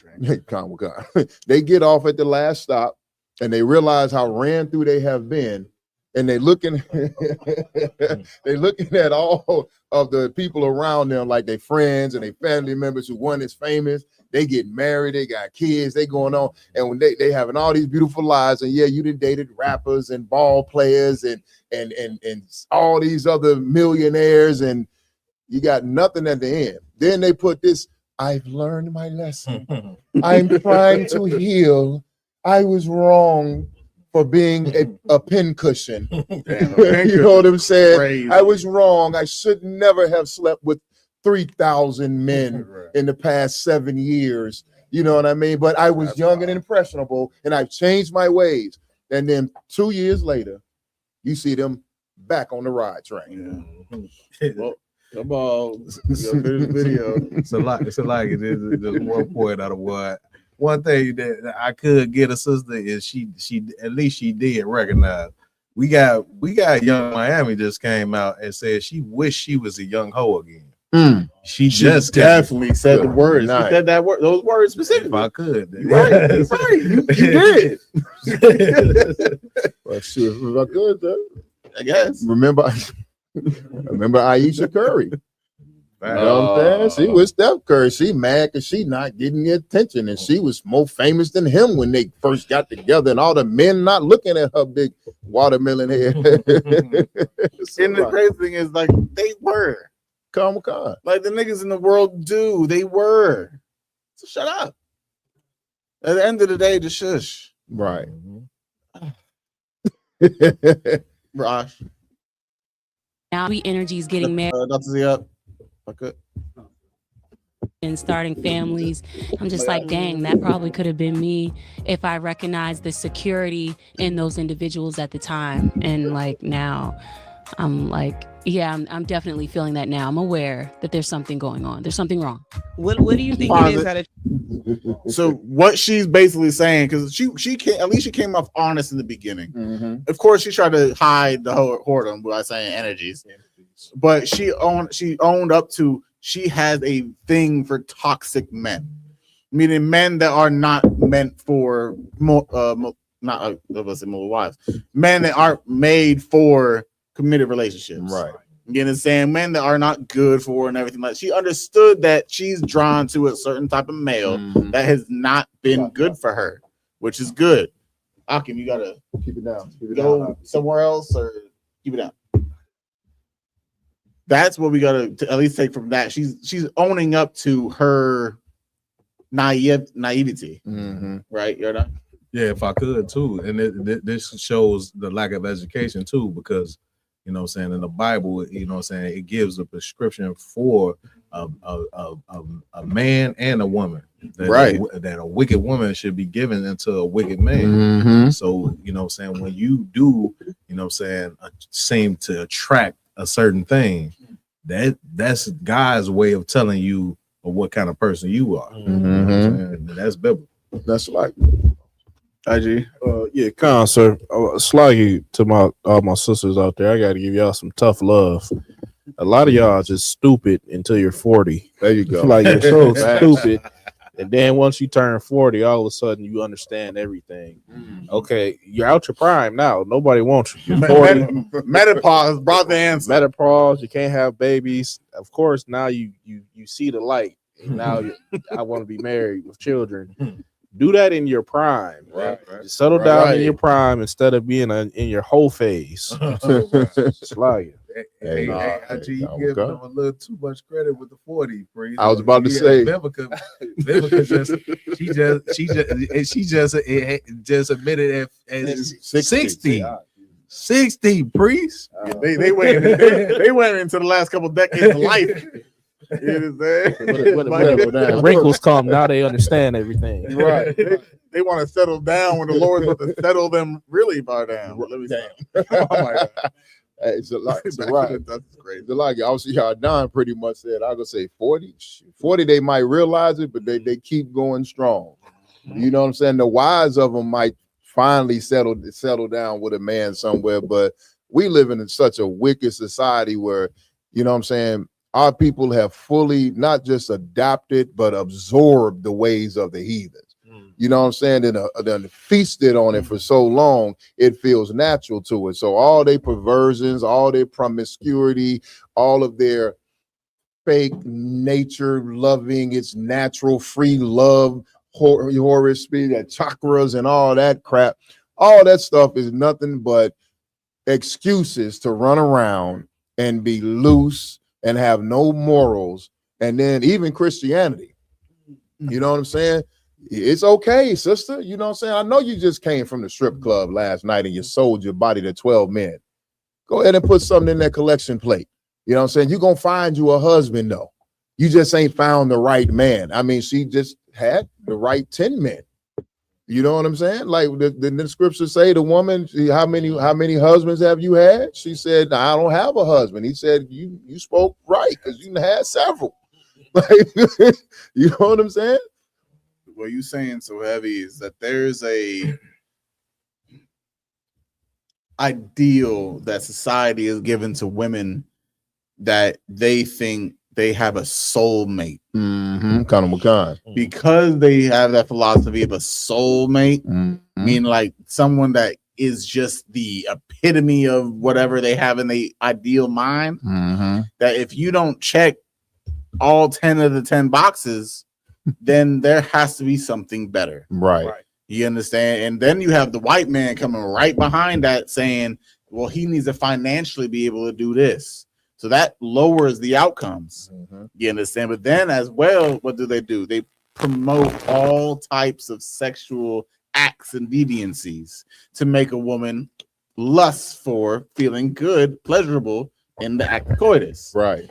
You understand? So now you have 3 separate things she's requiring at one time: a soulmate, sex, and money. And if she can't get, she can go from here. Oh, there's one box missing. Go here. He doesn't have enough money. Here, his rod's not big enough. Here, he's bad in bed. There's always a caveat to whoever she's with, because the standards of the men in the eyes of society is rising and rising and rising, especially with black women. You understand? As if I believe we're still going into what we were talking about with the 50-30K. You understand? That's the whole point, is that they're giving women a false reality or expectations to life and what a family and it takes to be in a partnership. We were partners in slavery. Right. We had nothing. Right. Like absolutely nothing. Picking cotton for free. Being beat for free. You were getting molested and assaulted by the white man every day. So was your husband. Right. But you managed to stay together through all that turmoil. So to say that a man's required, because a man didn't have power, he had no money, he had no resources, he couldn't even claim to make sure the kid was his because you were getting SA'd by the slave master. Right. The man didn't have anything, but they made sure to keep the black household together as much as we could when we were literally in bondage, physical chains. But now that we're, so-called free, we can't stay together. That's the most insane part. That a woman will, well, I wouldn't say insane because in our minds we know why. Because they knew they needed protection back then. They knew they needed a man back then. You understand? But in today's society, they say, "Oh, a man, independent woman, the feminine movement." Right. You understand?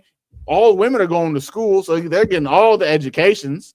You understand? So obviously, they have a higher possibility of success because women are so naive, as the whole point, Eve, that they don't understand that money isn't a true security. Right. You understand? I'm like, imagine this. We always say all the time when it comes to World War III, one good hacker.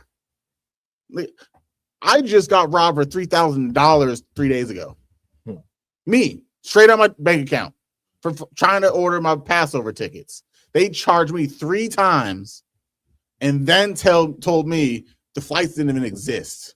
Right. Took 3 racks right out of my bank account. That's my security. Right. You understand? It's that simple.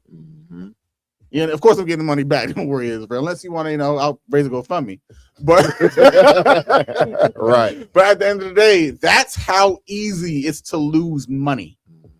You understand? So women, all you simple women that believe the money's gonna make sure you're good, that's a false presumption. That's a false reality you got in your mind. That money is not your real protection. It's a help. Right. It is definitely a help. The scriptures say what about money? It's a defense. You understand? But guess what the real defense is? Your man. Your money's not going to shield you from a bullet. Right. Your money is not going to shield you from a gang of white militia groups and the KKK from coming and taking your box when you don't want it to be taken. Right. You understand? That money's not going to save you then. Your money's not going to save your children from being kidnapped and sold on auction blocks. Money's not going to do that. What is a black man in America? Hispanic, Native Indian man. Those are who's going to keep you safe. Right. Because those are the days that America is coming to. Race wars are coming to America. Damn right. You understand? Donald Trump has started the movement with ICE. ICE is coming for the Hispanics first. They've been focusing on Native Indians for God knows how long. They're coming for you black people in the south side and west sides of all metropolises in America. And that money's irrelevant. Right. You ain't gonna pay them off. Why? They make more than you do, dumbass. Right. They make more money than you. God, sir. You don't make nothing compared to the white man. Right. Black women, you gotta wake the hell up, or you're gonna keep being extorted and robbed like that sister was we just watched. You understand? So you better get a black man. Stop worrying about the pastor. Get a black man in the ISPK. Raj, give him some. Right. You understand? Officer 1,000 Raj, go give this man some. Right. He'll protect you. He'll put his life on the line for you. You understand? That money to your Christian that you're giving to your pastor, give the Raj. Damn right. You understand? He's going to make sure you have all the resources in the world to survive these race wars in America soon to come. Damn right, sir. What we got next? Kind of kind. Go ahead. Dwight first. Yeah, the water. We got Dwight Howard's wife, Amy, says he's on drugs. We didn't even finish our last video, but let's go ahead. I can tell you what she said at the end. Womp womp womp womp womp womp. Salaki. She took too many rides. She realized she messed up, and she's gonna keep following the same cycle. Pretty much. Which one of them on drugs? Is it her or him? Dwight Howard. That's his wife. Or both. Oh, ain't that the We're pot about to calling find the out. kettle black? Slocky, before this start up, this is exactly what you was talking about. She got a man who has money. Thank you. Mm-hmm. Thank you. If I'm not mistaken, I know she's gonna break down some of it now where you have the minute mark. But remember the minute mark. Let's go back I believe in the beginning, she says what has transpired beforehand of what they've lost or what she's went through. And then at the minute mark, she gives the reason why. If I'm not mistaken. That's just a little bad. And I don't know. This is Dwight. This is before you push play. This is your NBA X star. Right. X, right? Yeah. Dwight Howard. I don't watch basketball. He just retired. Okay. This is your Dwight Howard, the NBA superstar of old. His wife. Here. Please.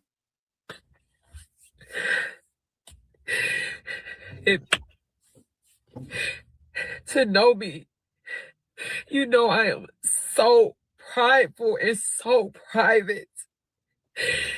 It hurt me so bad to have to even protect myself in this type of way. But my marriage has landed me in a very dangerous position. Please pause. I can't. I was going to let it rock. I was going to do it. But she kind of just validated my point 30, 40 seconds ago. She said this is her protection. Right. Crying on Facebook. Right. Well, maybe Facebook, Instagram, YouTube. Worse. This is her protection. Crying to social media. Why? Because she chose what? Number one. She chose money. A man, she chose the finances over having a man with morality. Thank you. Give my hand. Right. And everyone raise their hand now. Y'all done, IG. Look, hey. So you know, all the stories have been out about Dwight Howard. Right. Like, Dwight Howard is a sexual deviant. You know what I'm saying? Like facts. Like you know what this brother is. You know what I'm saying? And for you to decide to be with this man is just you making a conscious decision. You know what I'm saying? To deal with somebody that don't have, like you said, don't have no sense of morality. They don't have a moral compass. And you sisters gonna realize sooner or later, or sooner than later, that, you know, having a man with a moral conscience is better than having you a rich man, you know what I'm saying, in a mansion that can give you 50,000 a month. You know what I'm saying? Right. Sir, I was gonna say the same thing Jordan saying. Dwight Howard has been a atrocious faggot for a long time. Even right now, he's playing basketball in Thailand. Right. No. You know what they known for? Lady boys. That nigga over there for men's. And she gonna marry this nigga.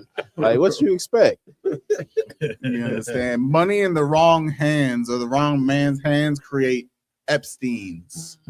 Damn right. Create P. Diddy's. Right. Create Bill Cosby's. Oh God. Who was it that peed on people? R. Kelly. R. Kelly. That's what money in the wrong hands of a man do. Lets them express their sexual deviancies and their wickedness. You understand? Money in the wrong person's hands can be the downfall of an entire nation. Right. It's in the scriptures. You understand? Money, women in the wrong hands of men can be the downfall of many nations. You understand? But money, like the scriptures say, is what? The root of all evil. You understand? Men will sell their brothers, their family members. They'll sacrifice cities and humanity and everything in itself just for a coin or a piece of paper that comes from a tree, which is the craziest part. But I just had to say that point. She's talking about this is my protection. Blew me. Please read. Please read. Keep going, Rosh. My stepdaughter was just taken by CPS because of her father. CPS and the police have been here 3 times in less than 3 months, and I stood in it with my husband, even though I was scared for my own self. Whatever he wanted me to say, whatever it was, I'm thinking this is my husband. I had everybody around me saying, even after I tried to divorce him the first time, everybody around me says, you can't leave your husband this soon.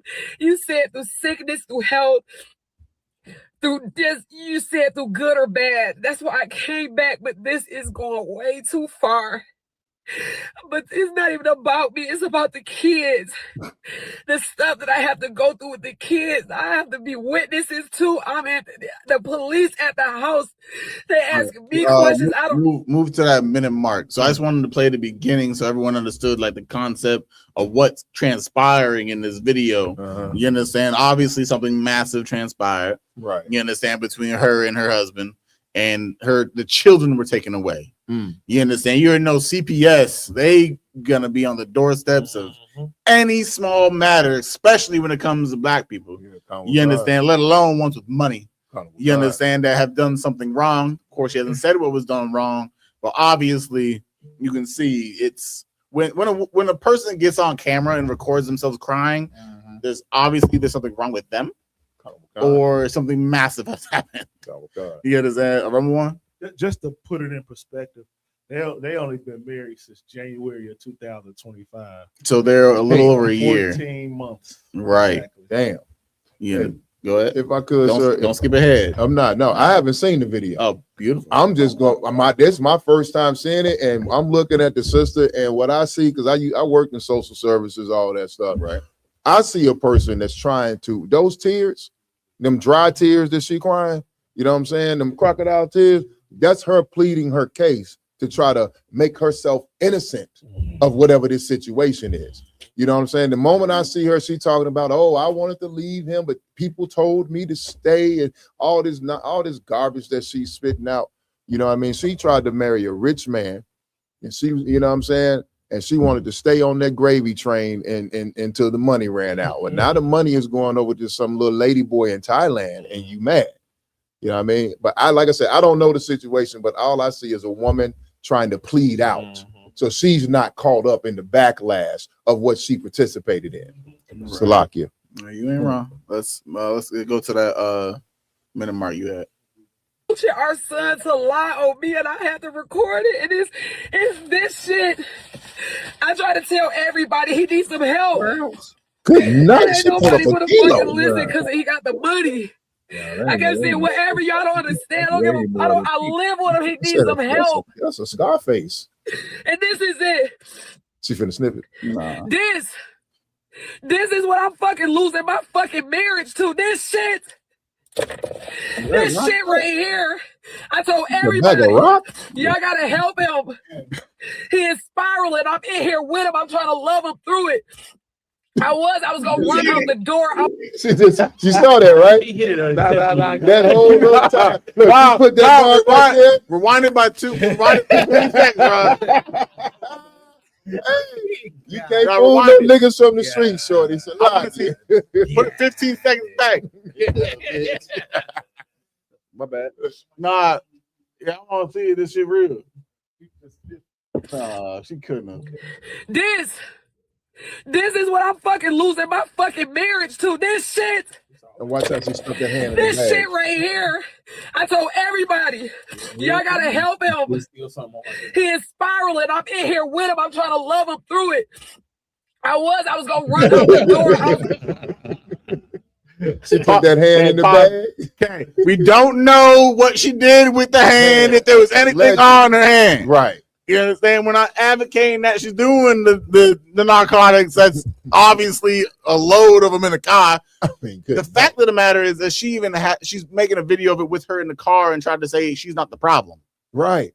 You can't have that much narcotics in your vehicle and make a video of it without something transpiring. Like, you ain't helping the cause. Hopefully that's just sugar. But odds are it ain't. She looked like Tanya. You understand? But I'm just saying, like, oh, that's crazy. But I wanted to advocate and help the sister. Then she decided to bring out an 8-ball. That ain't no 8-ball. Yeah, she brought a bag of flour size of, fun powder. That's the gold medal. And now she's trying and blaming on her husband at the same time. This is what caused my issues because my husband bought this. Right. Why do you still have it? You understand? Like, that's Eve. Good night. Eve. Like, if I have a bad little daughter, I'm gonna nickname her Eve. Mm-hmm. I don't know. I ain't gonna put it on my baby. But IG, man, if I could, this sir, is insanity. there's no way before she got married to this cat that she didn't know he was a drug addict. Oh, yeah. So all the way up until you got married, he was clean, and then once y'all walked across the aisle, he pulled out the quarter ounce. And obviously he had got the little Whatever salt shaker. Right. This is like my guy said. This is a act. She's a drug addict. He's a drug addict. That's the point. But something went wrong down the line, and now she need to get up out of there. You know what I'm saying? Oh, and she ran off with his drugs. And she ran off with the with the Tony Montana. Man, night. Like it's a sad, harsh reality that we live in. That our children being taken away from us might be a good thing. You understand? Of course, this is because of the so-called white man. This is because the devil and Reagan pumped our communities with the drugs and the war drug movement gave us all these, narcotics or whatever the case may be.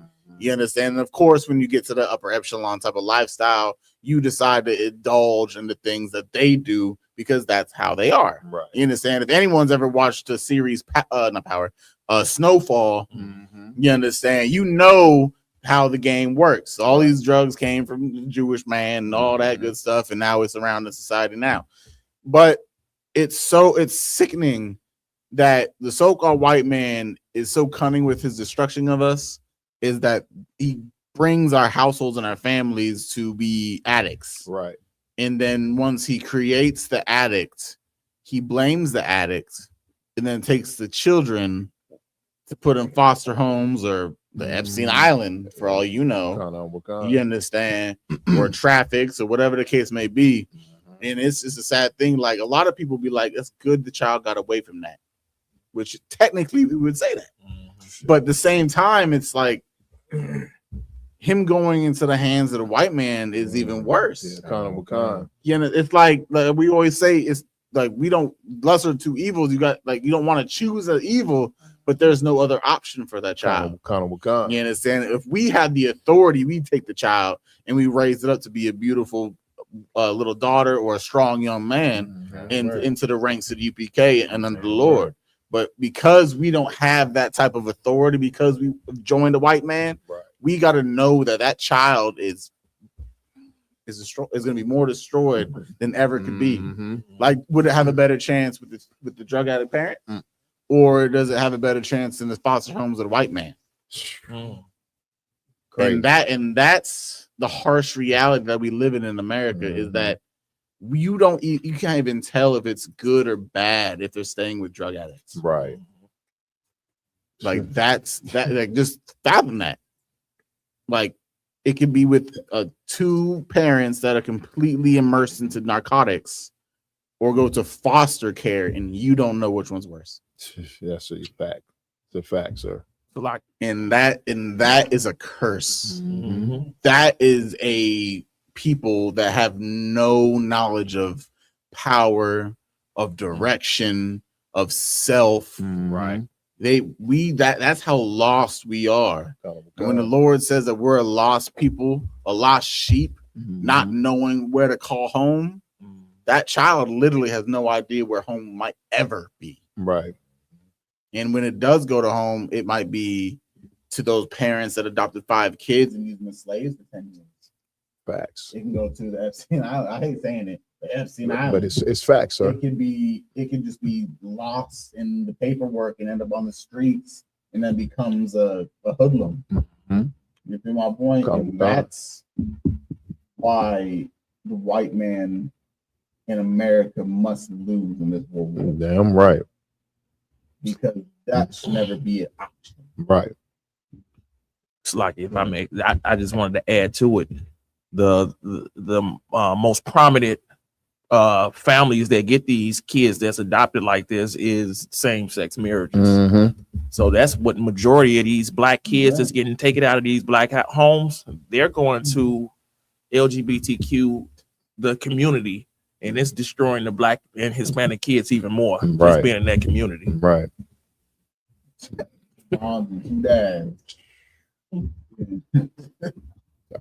Oh, okay. Anyone else on this topic? Well, I'm gonna say that one of the sad parts about this situation, she just incriminated herself tremendously, by the way. But the thing about this situation here is what she has successfully done is show that they're both unfit parents. You know what I mean? Because, like you said, we already know Dwight Howard is a deviant. His appetites and dysfunction have been in the media for years now. Right. Now she's coming along, and I'm sorry, I recognize. I'm not saying the sister is, but from what my experience growing up as a young man in Chicago and doing the things that I did and witnessed, she has all the appearances of a drug addict. You know what I mean? I'm not saying the sister is. I'm just saying by appearances when she popped on the camera. Now, with that being said, what she just did was probably successfully just forfeit both of their parental rights, because your kids can go into foster care. And if they deem you both unfit parents, they can take your parental rights away from you, and it can be temporary or it can be very much so permanent. And you would never see your kids again. Your kids, a lot of kids disappear into the system, never to be seen by their friends or their family or their parents ever again. And like you said, sir, we found out in recent years, you know what I'm saying? Well, I've known, because I worked in foster care, and I heard a case where the parent company of DCFS and American Foster Care says was accused of child trafficking on an international level. Okay, so there were accusations over 20 years ago. You know what I mean? And now we're finding out all these kids with, like you said, the Epstein Island and things like that. So that sister right there, like you said, is it better to stay with your drug addict parents and hopefully one day they'll realize that, you know what I'm saying, they need to sober up and dry out? And then once they do that, a lot of times, I've seen it, they become some of the best parents on earth, because, you know, the guilt drives them. Now, where you had no moral value, you want to be the most moral person. You know what I'm saying? Or is it better to go into foster care and risk being trafficked across the U.S. and never seen again? Two shitty paths that the child has no control over. Kana Wakanda, all developed by the so-called white man who is the devil that the Bible speaks of. Next up, Rosh, or because I want what's up? Aisha Diaz responds to her backlash over 50K monthly allowance. How many more topics do you have this? Three topics? Videos. 3 videos, I'm sorry. What's the next one of this? The Iran. Do we want to go over this? We got about 15 minutes left. We have one more topic technically after this. I just want to ask, because I know you two were the ones that advocated for this one. So we have enough time technically. All right, run it. The nighttime girls might not be normal for you. For us, it's regular seeing The nighttime girls. $60,000. Now, for you, might be $2,000, $5,000, or maybe you see that type of money in a year. The tax bracket that I'm on, it's not for everybody. My bills, not everybody has those bills. And I know people, girls actually, that have bigger bills than me. So if their man required them to sit down, I think that it's only fair to get double. What am I going to do if you pay my bills and my bills only? Where's my emergency money? What if something happens to you? Regardless of the number, if it's 50, 20, 10, if you want your girl to stop working, you need to give her double her bills. Emergency happens. You guys want to get up and leave us with nothing. And here we are jobless, haven't worked in years, and we have to start from scratch. Oh, you should have some money saved up. Okay, how am I going to have money saved up if you only give me enough just to pay the bills? But who's coming to my party? Yeah, that's good night. So, if I could, so let me. You can. She's saying she gets $50,000 a month, a week. She gets 30,000 a month. No. 30,000 to 50,000. She says she requires 50,000 a month. A month. $50,000 a month. That's my salary. That's. I mean, come on. That's crazy. Is that how? I mean, but and then she's talking about her bills. I'm not finna call it the B word. But what the hell are you doing that you got bills that equal up to $50,000 goddamn dollars a month and you can't stack no money away? You can't save nothing. Not only are you selling yourself, but you are irresponsible, you're childish, you're neglectful, you're wasteful. You are regardless if you're attractive or not, you are a complete and total disgusting monster of a human being. There's people out here literally, it's black people on the reservation are starving right now. People in the barrio and in the ghetto are starving right now. And like you said, so she's getting a month to sleep with a man, what most people struggle to make in a year. And she wants to complain. If you leave, then I need to be taken care of because I ain't worked in however many years. Get up off your lazy ass and go get some qualifications. How about that $50,000 a month while you sitting around waiting to earn it like a good old, waiting to earn it on your back like the good old fashioned way that America taught women to do? Why don't you put that money towards a college education? Why don't you put that money towards some type of high-end trade school, opening a small business, doing something constructive and creative? So not only do you have a backup plan and can make money on your own, maybe you can actually hire some of your brothers and sisters and change some of this damn destruction in our neighborhoods. Salaki, sir. IG? Come on. I heard the sister say in the video that a man don't want her to work. Who the fuck don't want you to work? Right. Bitch, go get a job. Salagi. Like, okay, I understand if you at home and you taking care of kids, you know what I mean? Y'all got a lot of children running around, but obviously she don't. Like, so you just got all the time in the world and you want for a monthly allowance of what are you bringing to the table besides pussy and nothing else? That's it. That's a fact. You already know, like these brothers. And I guarantee it probably don't be that good. I can go get better. It was white men paying for this. That kind of. I guarantee this is white men paying for this. Those old white rich men who want that little black or Hispanic woman that looks pretty, they the ones who paying for this woman to have $50,000 a month. $50,000 for some used beat up box. I'm sorry. To be a mistress. These type of niggas that get pegged. Right. That's what it's right. God over God. Hey, you just too real. You telling the truth though. Is there a Too Real podcast somewhere in the UPK? Because you might as well recruit IG. You understand? But we gotta think. That's the type of way you gotta think. You understand? That's definitely one of the reasons UPK is hated so much, is because we don't spare feelings at all. You understand? This is a hoe. Kind You understand? She's just another trollop. You understand? That's saying that she needs this amount of money for her to be in a relationship. She's just an expensive prostitute. That's all.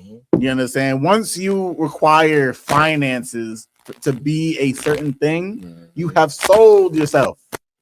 You understand? You're a prostitute. She's sold herself to be in a relationship. Relationship come with what? Sex. So now she's a sex worker. You understand? We work at our little slaveries. Yes, we sell ourselves, but we're mechanics. Right. We're real estate salesmen. You understand? That's different. She's selling herself for a relationship which requires intimacy, sexual relations, so she's a prostitute. That's just a byproduct of what you is. Hate it or like it, it's a fact. You understand? But then you want to go into the heavier aspect, is what a woman's supposed to do, bring it to the table. Of course, 99.93% of women on this earth are not Proverbs 31 type of women. You understand? I hate to say it. You're not sisters. You're just trollops. But at the end of the day, there is a way a woman can be a very good wife, even though she doesn't slave.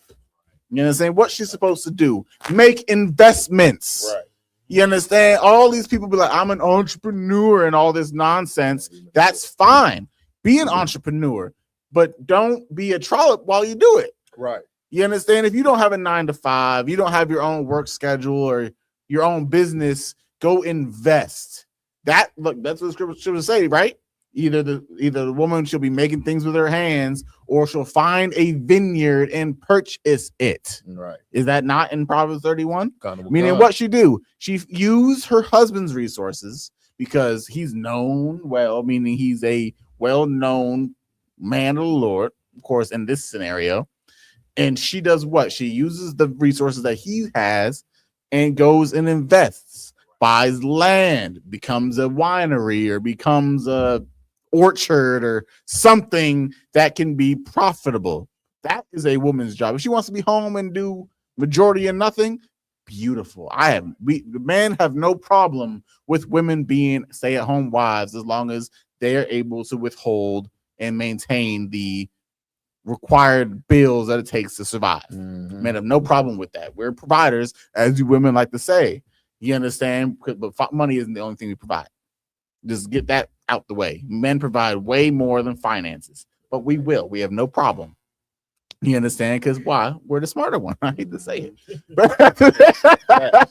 I don't hate to say it. I like to be boastful. You understand? Not saying women don't have their own intelligence. Overall, the man was put in charge for a reason. Right. You understand? Don't blame us. Take that up with God. You understand? But at the end of the day, you have very many useful traits. We will never knock that. We will never say sisters are irrelevant. Right. You understand? But women, you have to understand where your true worth lies.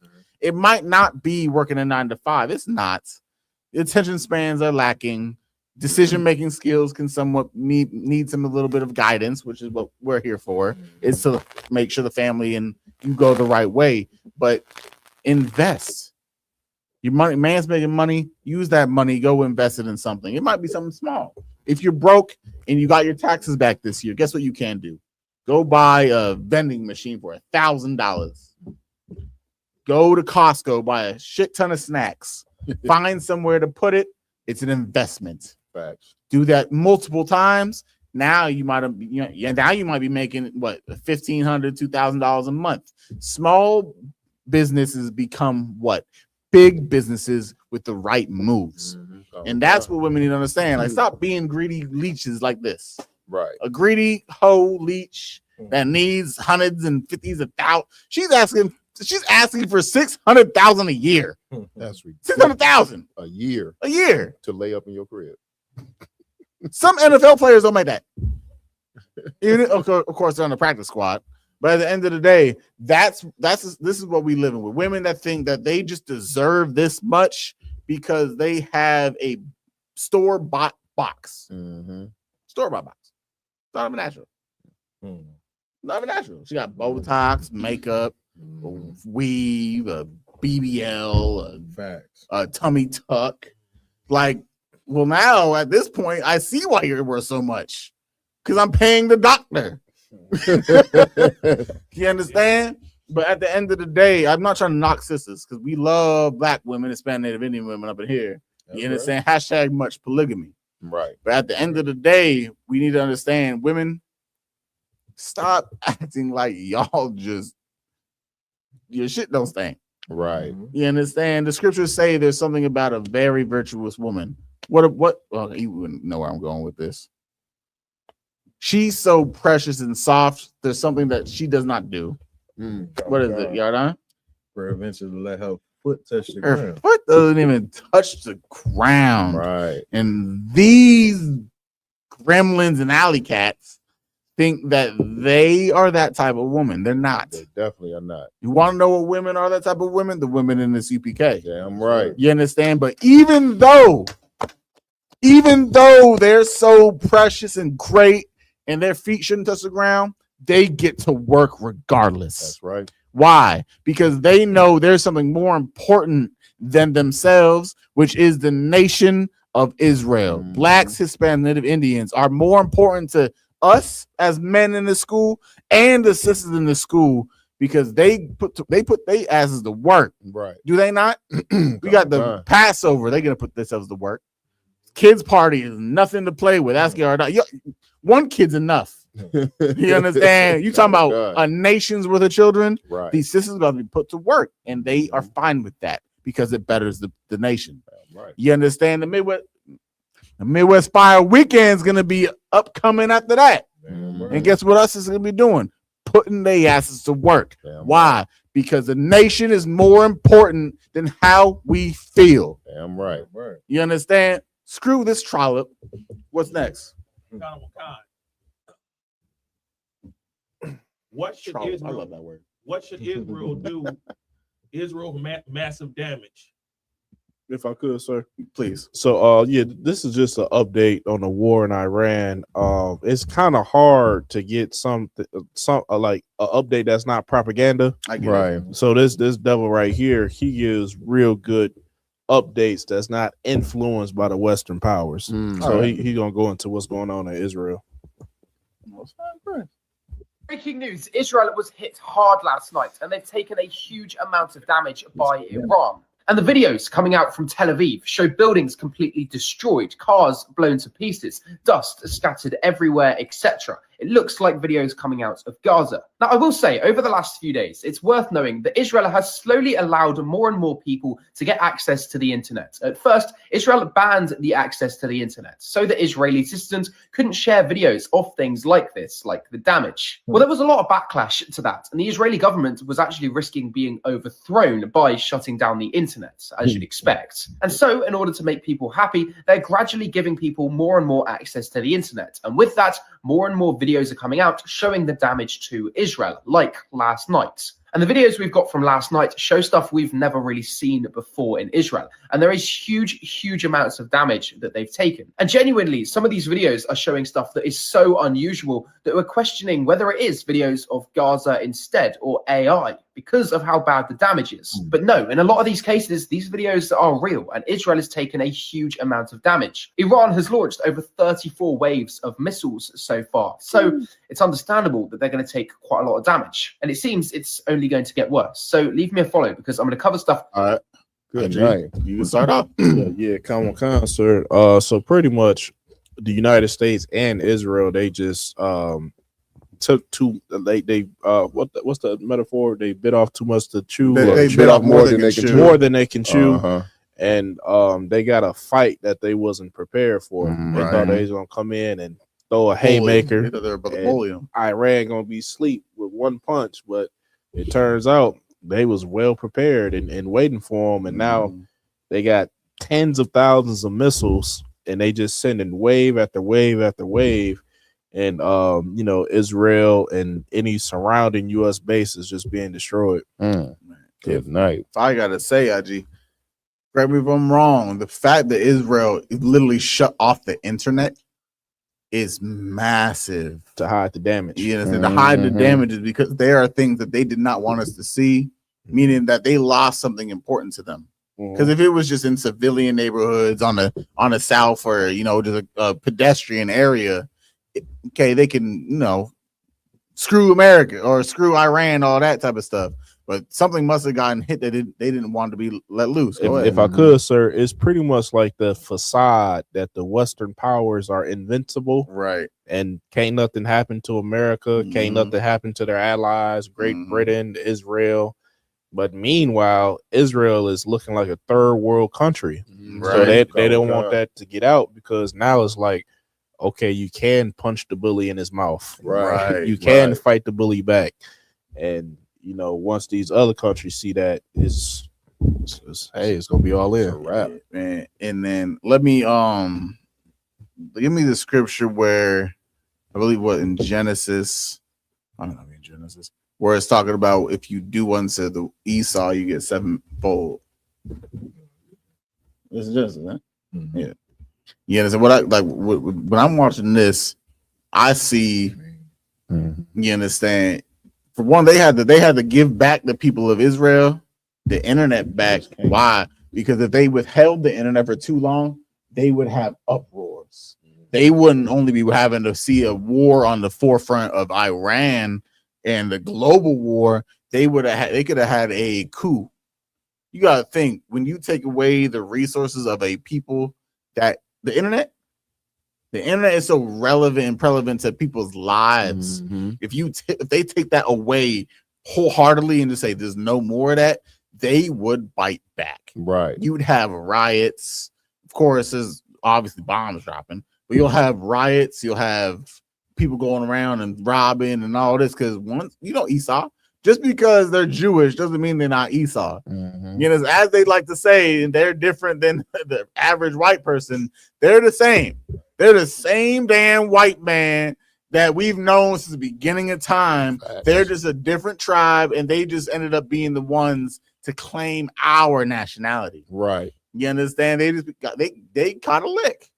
You understand? Out of all the tribes of Esau that exist, they just caught the lick, which was able to take our identity and act as if they're up so high. Right. So they already like it's like, of course, you would now I ain't gonna say that reference is an anime reference, I wouldn't know.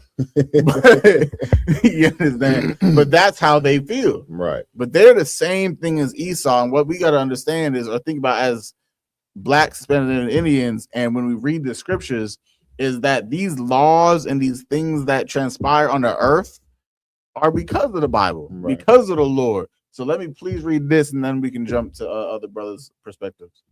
Book of Genesis, chapter 4, and verse 13. Please. And the Lord said unto him, therefore, whoever slayeth Cain. Slayeth who? Slayeth Cain. You understand? For a little bit of history class, Cain, you understand, back in the day, he's the one that slew his brother Abel. You understand? He just a murderer, straight up murderer, and killed his brother. Go ahead. Vengeance shall be taken on him sevenfold. You understand? And because of what Cain did, he became cursed on the land, meaning on the earth. And his curse was he was stripped of his melanin. Right. You understand? The same melanin that the so-called white man does not have. That's the curse that Cain had back in the day. Right. And throughout time and, populations and generations, that curse dwelled into an entire nation on this earth. You understand? So all so-called white people come from this man named Cain, or have received the same curse that this man Cain has received. And once he received this curse, he knew that whenever he was seen throughout the land, that all the people with melanin that existed on earth would see him as a criminal. Right.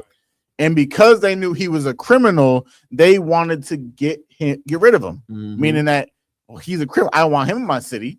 I don't want him in my town. I don't want him in my house. So the best way to do that would be what? To unalive him. Right. You understand? Just a quick little yap to the throat or whatever the case.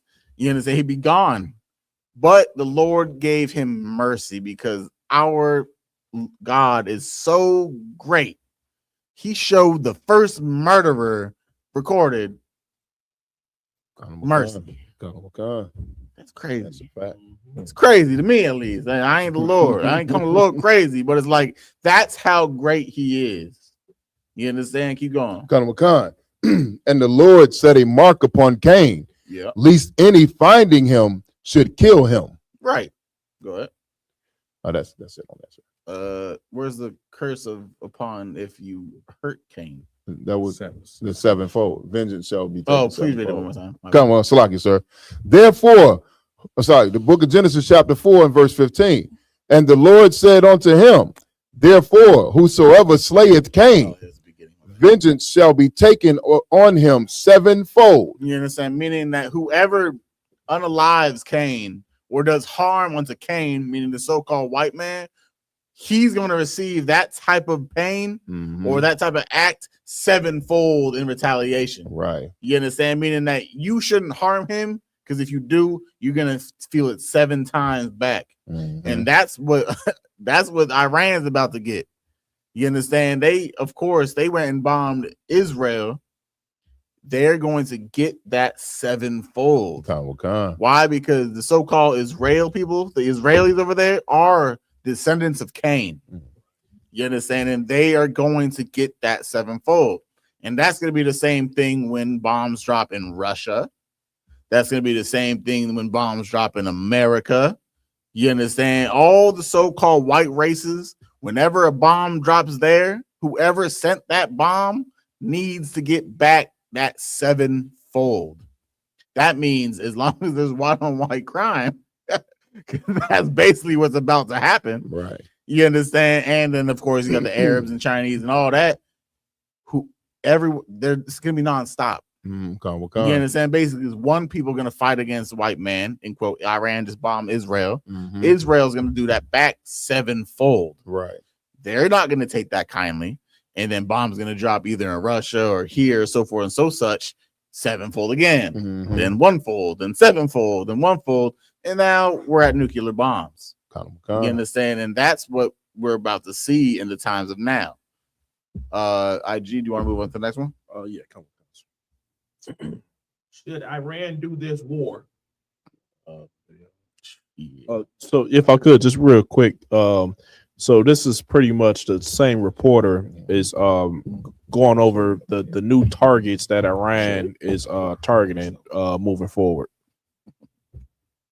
Breaking news, Iran just announced they're going to be attacking American and Israeli companies in the Middle East, and not just Israeli and American military assets. For something important, this comes in response to America and Israel targeting companies in Iran yesterday, like Iranian banks. Yeah, the US blew up Iranian banks, and because of that, Iran is responding in a similar way. Well, today, the Iranian government announced that any person in the Middle East should stay at least 1 kilometer away from any American and Israeli-linked companies. Some of these companies are Google, Microsoft, Amazon, Nvidia, Oracle, Palantir, etc., the biggest companies on the planet. And Iran has announced they're going to start targeting them wherever they are, whether it's the UAE, Dubai, Abu Dhabi, Saudi Arabia, etc. Iran is going to bomb them. And so this is going to be one of the first examples of this starting to affect everyday life. The average person walking down the street could now be blown up because they're walking past an Amazon office building. Because of that, Iran has warned every person in the Middle East to stay at least 1 kilometer away from these companies' buildings. But because these companies are so big and because they're in cities,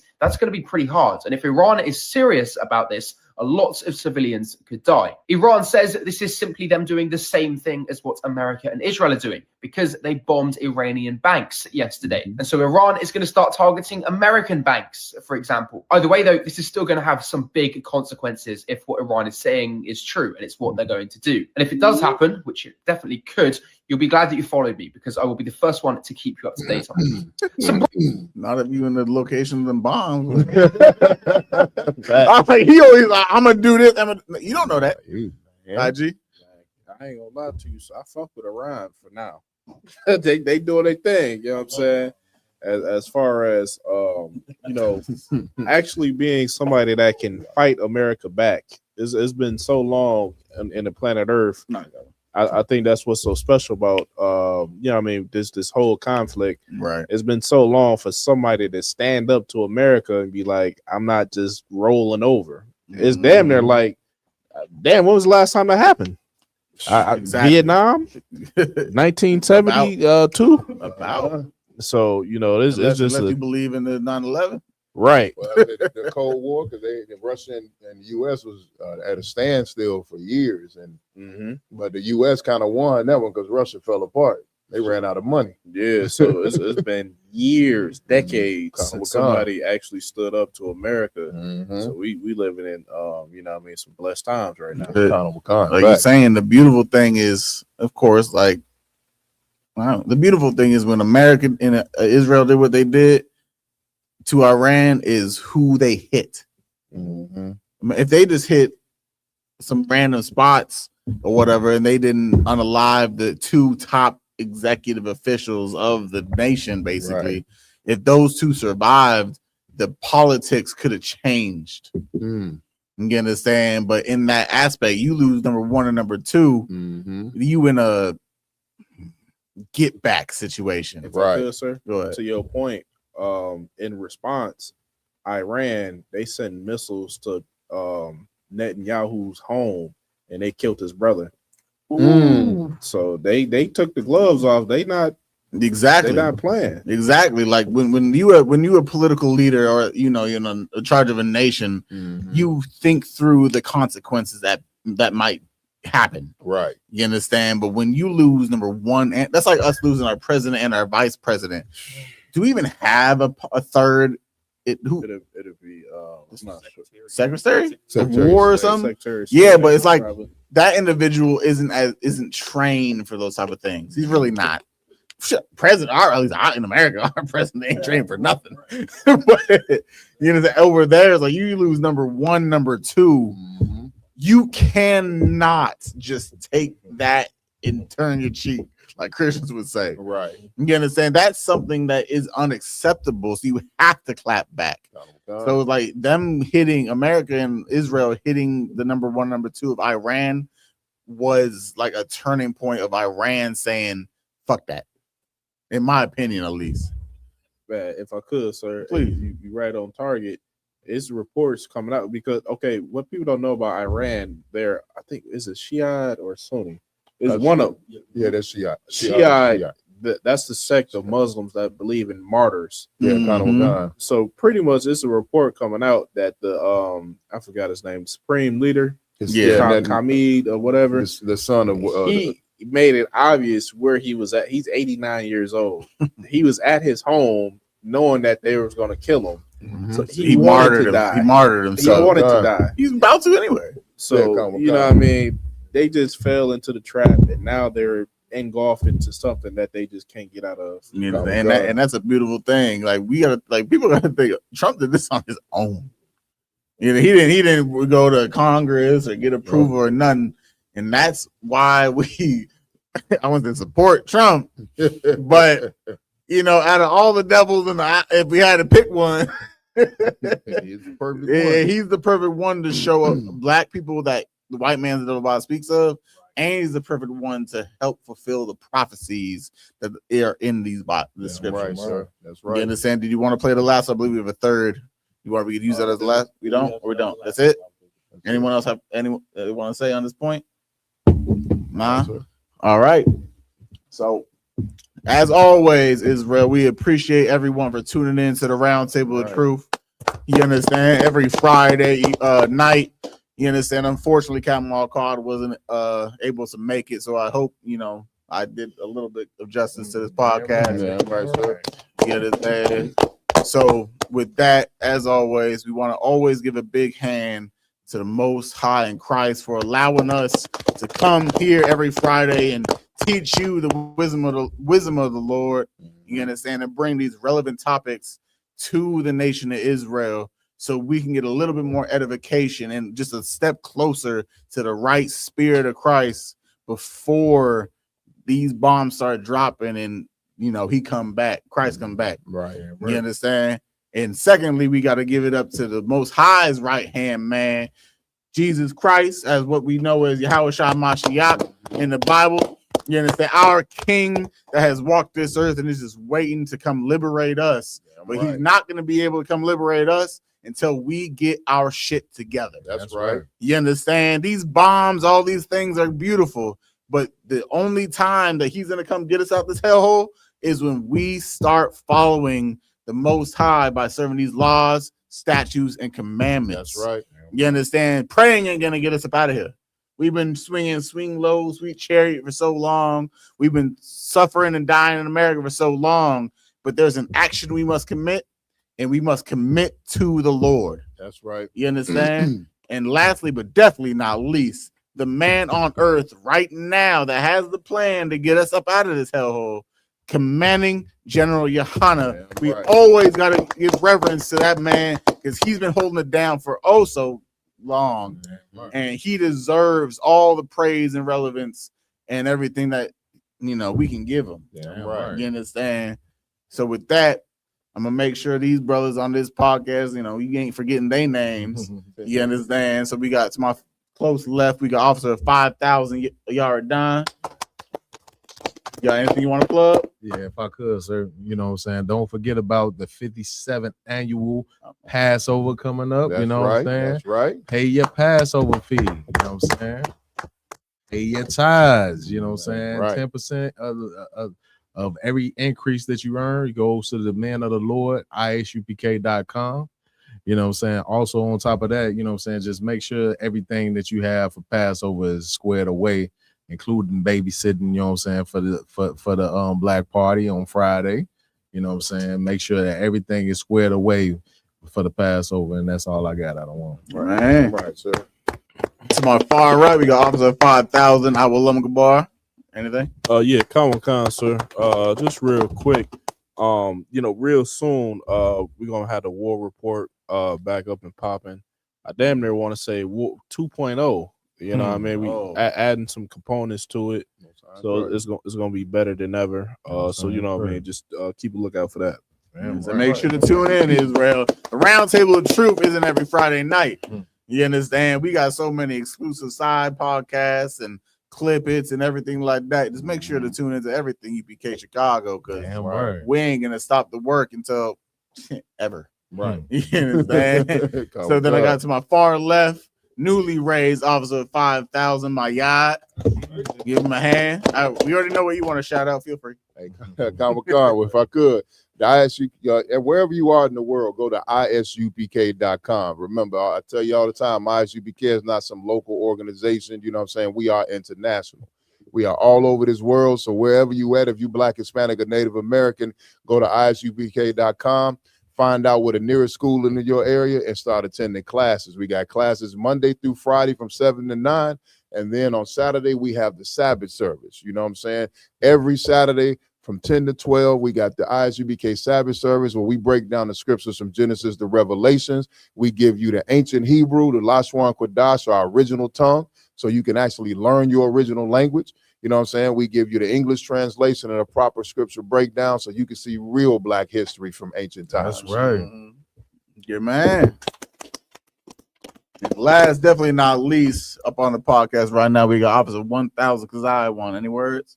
Just one thing that I don't want nobody to forget: the Roundtable of Truth Cross the Line Radio Show and Let a Hebrew Speak will do a mega podcast at the Passover. That's right. That's right. April 1st. Make sure to tune in. You understand? It's going to be the podcast of all podcasts. Right. If you miss out, I just want you fucked up. That is be blunt about it. You understand? Then of course we got a heavy hitting crew on the media over there. We got Officer 1,000. Rumble One. Did you want to shout out anybody over there? Nah. Then we got, obviously, I keep saying newly raised Officer 1,000. This is the last week I'm gonna say any of that. You understand? Because now you have other ranks to fight for. Yeah, Officer 1,000 Ra'ash Karab. Give him a hand. And as always, he brings in all the good drinks and all the good stuff. You understand? Act like he's just the coolest of cools. We got Officer 500. You understand? Not just the Yob. You understand? Then we got Officer of 50 Rakumiala in the building. We got Officer of 50. Anash was there. I thought I saw Anash one. Then we have Trooper Shalom that's in the building. You understand? I'm Officer 5,000 Makiala, and this is the Round Table of Truth under Commander Janahana and Captain Mal Quad. We'll catch you next week, Israel.